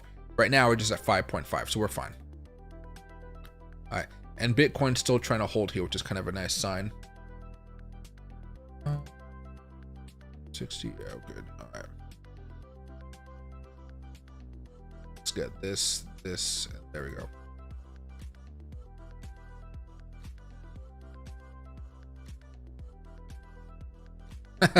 Catch hope. Fee hope for everybody. Gonna charge a fee, or maybe we meant free. But yeah, it's gonna be a while before the cuts happen. It's gonna be a while. If you go to any article right now, any article talking about the meeting happening tomorrow, everybody and their mom's gonna say there's no rate cuts, no rate hikes. We're basically just waiting. Because if he cuts rates right now and inflation starts to go higher, he is gonna have to raise rates. He might have to raise them even higher than where he just had them recently, or where they are right now, which could cause a lot more chaos.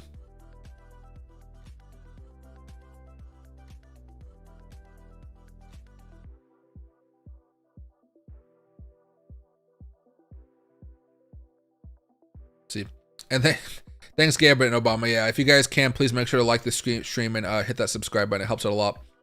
How low do you think Solana can go? So if everything keeps on going down with Bitcoin right now, Solana has a lot further it can go because it did go up so high. You're probably looking at it going back down here towards $150 or so. Let's back up to the weekly chart. Possibly down to 125 if Bitcoin goes back down to the low 50s. Solana can come back down to 125, or maybe at the worst, maybe $99 or so.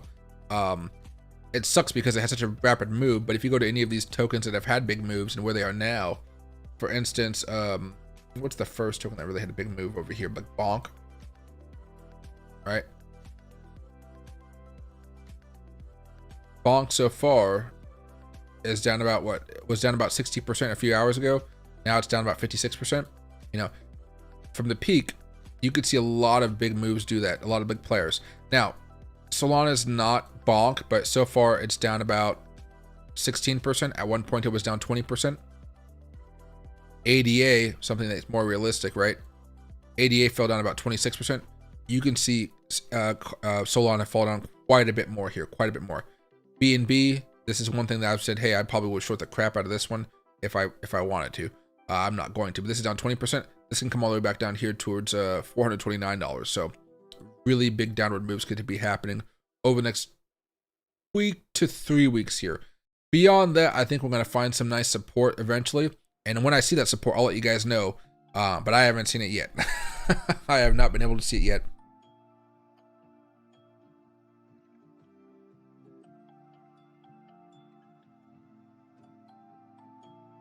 NAP, Japan has raised interest rates. I know we talked about that a few minutes ago. They what was the word? They've given up on controlling the curve. Is that what it was? Yeah, here it is. Abandoned yield curve control. That is wild. Like, I just flat out abandons it. But yeah, I mean, we'll see. I mean, the yen is not in a good mood against the dollar. So scaling back its asset purchases and quantitative easing, the Bank of Japan said it would stop buying exchange-traded funds in Japan real estate investment trusts. It also pledges to slowly reduce its purchases of commercial paper and corporate bonds with the aim of stopping this practice in about a year. All that free money is about to stop in Japan. Can you imagine if America got rid of the free money? Oh, dude, everything would collapse. But again, like, actually, what is the Fed buying?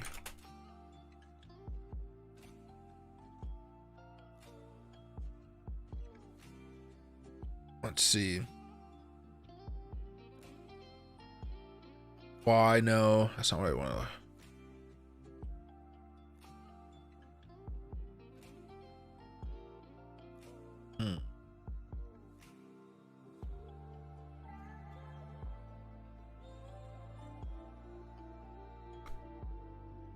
Which?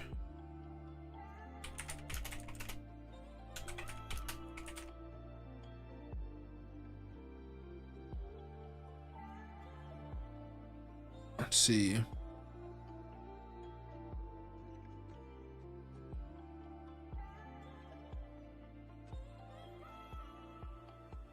See, so it's propping up. Okay, so it's propping up mortgage-backed securities, which we all know from the financial crisis. Let me go over here while Bitcoin's consolidating a little bit more. Let me actually see if I can find ChatGPT that can give me a better explanation. Why is the Fed buying mortgage?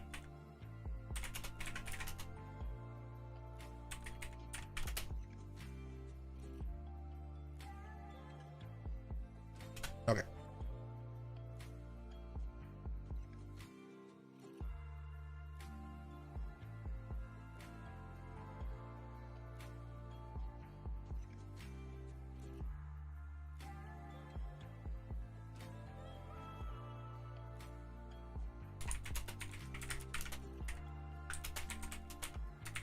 It's actually giving me a really good answer right now. I'm just asking it a follow-up.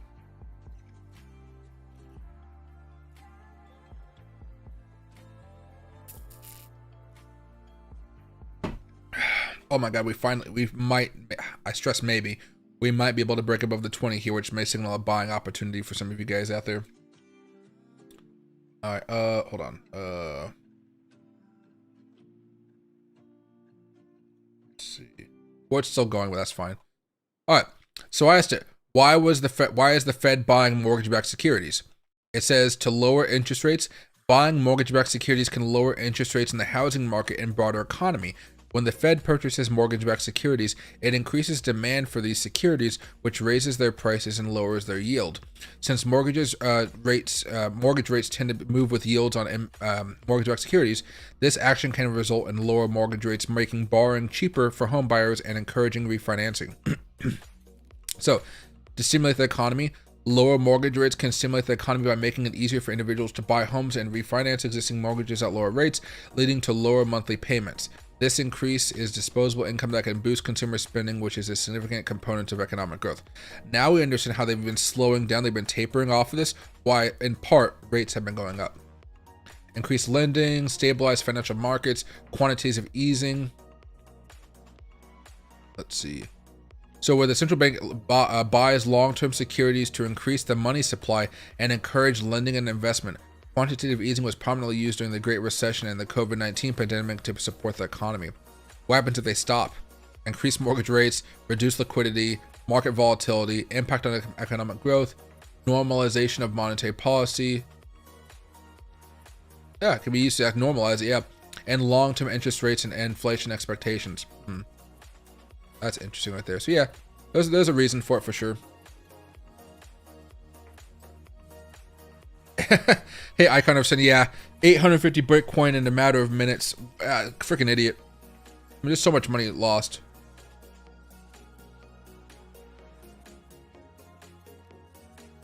Yeah, it's definitely really crazy over there. But you know what? They have their own system. If they start going, their free money system is ending right now, which means their rates are going to go higher in a weird way. But they might just try to go down the path of just fixing their own issues. Like, remember,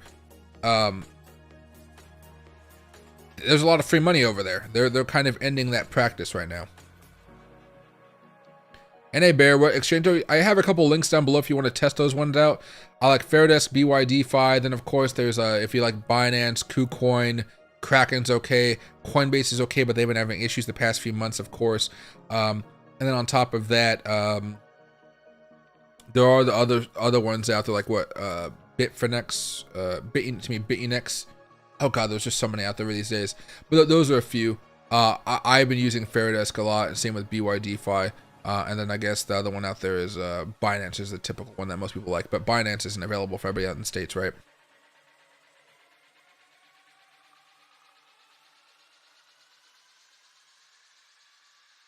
There we go. And hey, I'm happy to see you back, my man.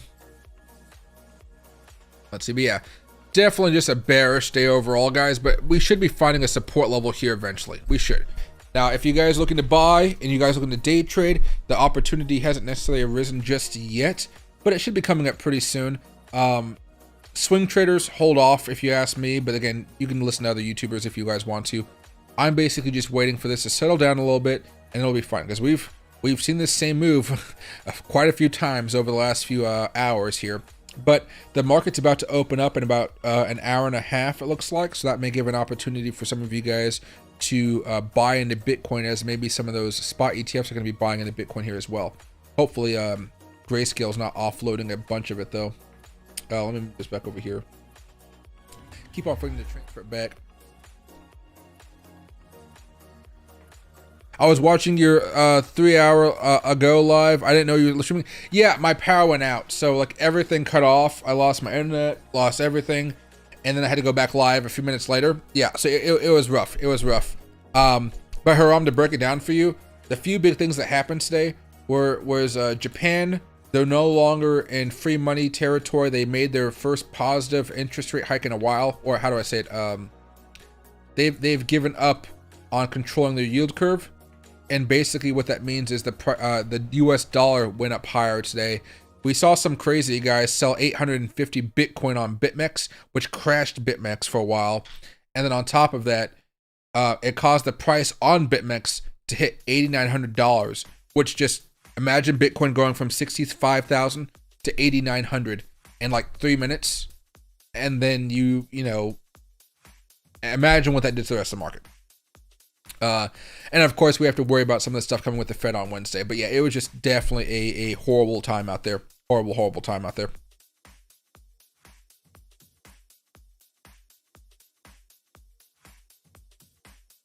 Meme coins are the future of humanity. I own some meme coins, but they're definitely only a portion of my portfolio. Hey boy, you want a treat? I know, I'm so sorry for keeping you up tonight. I'm so sorry. But yeah, that's basically what's going on right now. So yeah, so a lot of stuff. So far, Bitcoin's had a pretty big pullback. I'm not swing trading right now, Haram. So what's going to happen for me to start swing trading again is, like always, we haven't had to talk about this in a while because Bitcoin's been pretty bullish over the last few months. You know how I like to wait for all the oscillators to go back to being bullish?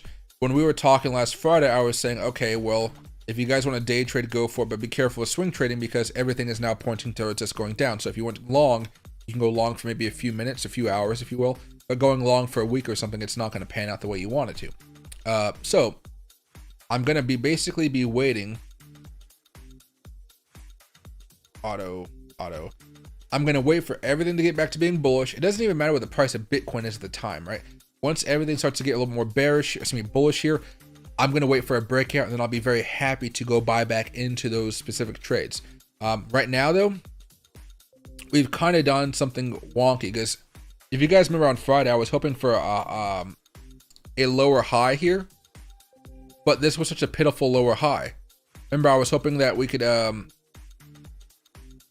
do this, and if we broke it, it would end up being like something like this, where we came up a little bit higher. And I was hoping, like, okay, if we have that, then the way I described it was, then we could have a trend line like that. Then all we got to do is wait for the breakout. But now, because of that, now the next breakout opportunity is like this. So it's still there. It could happen somewhere around what, March 22nd, which is like 3 days. That's like this Friday. But the way Bitcoin keeps on going down, it might not happen until way over here around like March 26th or something, until next week or something. And again, it may just make another lower high here before going back down again. So I'm patiently just waiting for this, watching it. But if you guys are, if you guys trade like I do with my strategies, I'm pretty much like stuck out of the market. Day trading, yeah, you go for it. But swing trading, like my strategy doesn't allow me to really do much trading right now. All I've been doing is buying these dips because I know in the future, Bitcoin's going to be going back like that, eventually. Nobody knows exactly when. But I'm buying up for those type of moments down the road. To me. But even now, again, Bitcoin hasn't even found support just yet. We're trying. We're desperately trying. We've had a few opportunities where we've moved up a little bit, moved up a little bit, moved up a little bit, moved up a little bit, and so forth. Each one has been met with disappointments, unfortunately. And so, just a lot of disappointment. For those of you guys like to day trade, I'm basically waiting for the price action to hit above the 20 moving average on the 15-minute chart, 20 moving average on the 15-minute chart. And hey, Ty, what oscillators do I use? Hey, MACD, stochastic, and RSI. If you guys want to, here,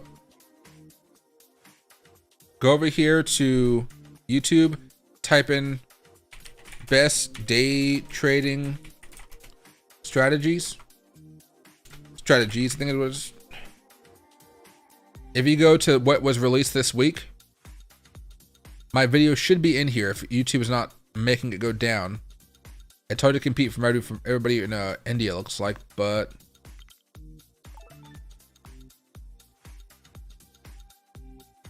really, Jesus, my video definitely doesn't show up here. That really hurts. Okay, if we just type in day trading strategy,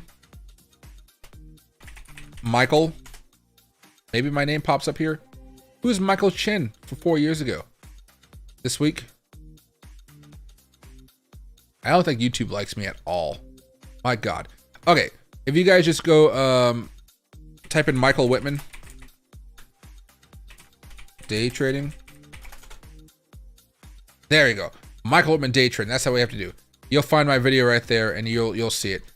Basically, it walks on the entire strategy of how I like to trade and why I'm not trading right now. I need to make a new thumbnail here pretty soon. That was kind of put together pretty fast because I was busy, but I'll do it later on today or tomorrow or something like that. But yeah, it's right there. Jesus, that took too long to find that though. I'd be so pissed if my $9,000 multi-Bitcoin order didn't fill. Somebody's order did fill at $10,000 though. Can you imagine having that order all the way down there? Yeah, but I use the MACD, stochastic, and the RSI. I only change the settings on the stochastic because I don't like the way it gives too many false signals. I try to make it so it only gives you positive signals, or like signals that work.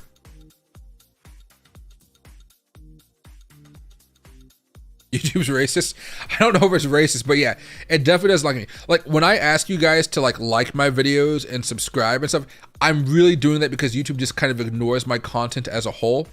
And so if you guys can, whenever I put out a video, please watch it all the way to the end. By watching it all the way to the end and giving a like and subscribe, it goes a long way for YouTube. It goes a long way. Like it can't ignore it even if it wanted to at that point, because then it feels like, oh, something is wrong here. We have to go for it. That's why, what did I do? I did that video the other day.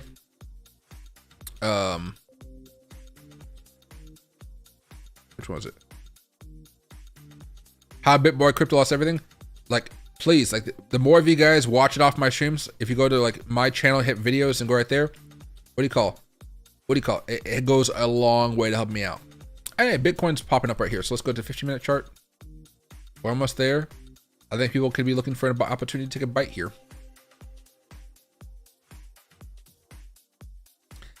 And hey, Stocks, I appreciate it a lot, my man. What's the feeling on XRP? I'm basically just waiting patiently. Right now, since Bitcoin's going back up, you might see XRP kind of have a little bit of a breather.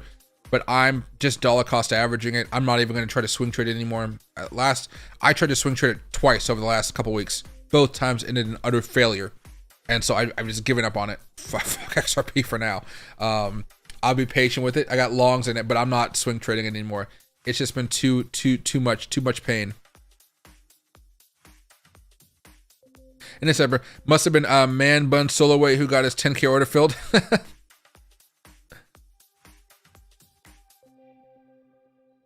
See, oh yeah, comments as well also help out. All comments and stuff like that.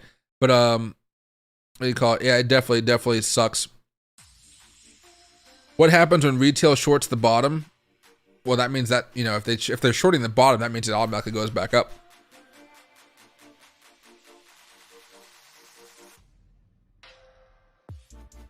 You said 62K a few streams ago. Don't take it back. It's going up. Hey, Disrupt. Bro, you said 62K a few streams ago. Don't take it back. It's going. Oh, yeah. Oh, yeah, I know. I called $62,000. But like now I'm like, this is a good short-term support level, but I'm wondering if we go down even more. But yes, this was a good support level that we called a few days ago. I totally forgot about that. That was off. Yeah. Thank you for reminding me. But what do you call? At these moments, I'm always a little bit like, are we going to go back down a little bit more? And that's because I thought that the Fed talk would bring us back down to these levels, not some guy I'm selling on Bitmex or whatever. But yeah, this was a good support level that we were talking about. Swing trading. Swing trading is when you hold on to an asset, you open a long and you close it, but you're waiting like weeks before you close it. Day trading is when you hold for maybe like 1 or 2 days. Swing trading is like pretty much 3 days to a few months, right? And then long-term investing is like, a quarter and above, usually like 4 months and longer. Hello. Would you like another treat? This is the last treat you get today. All right, you guys get to observe Loki's last treat of the morning at least. Here you go. What you gonna do? Uh-oh. Okay, sorry, did I make it hard for you? He's too tired. He's too tired from sleeping. He doesn't know how to use his legs yet. All right, there we go. And hey, Wally, appreciate you being here. Good morning from Norway. Or afternoon, I'm not entirely sure. Oh, it's good morning my time, so it must be good evening your time.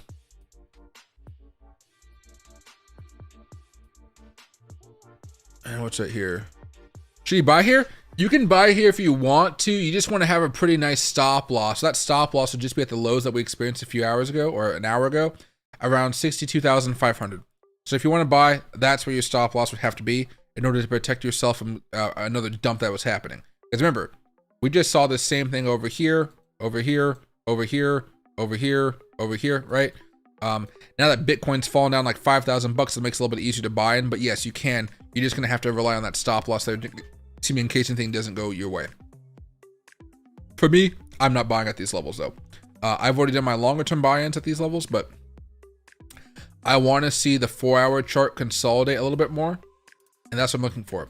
Right now, you may see something like this, and we come down later on throughout the afternoon. That could happen.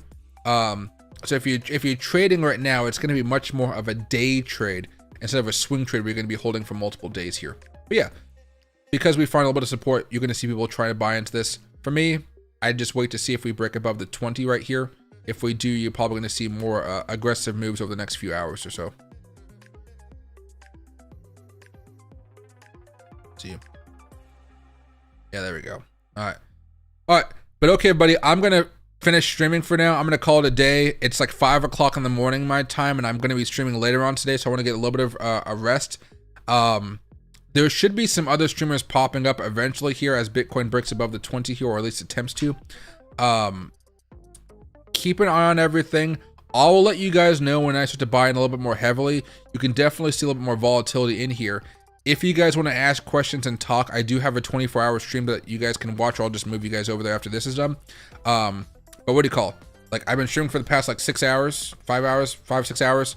I'm tired. What do you call? I'm already starting to lose my, I'm starting to jibber jabber a little bit, like when I know I shouldn't be. But Bitcoin seems like it's found a little bit of footing right here, a little bit.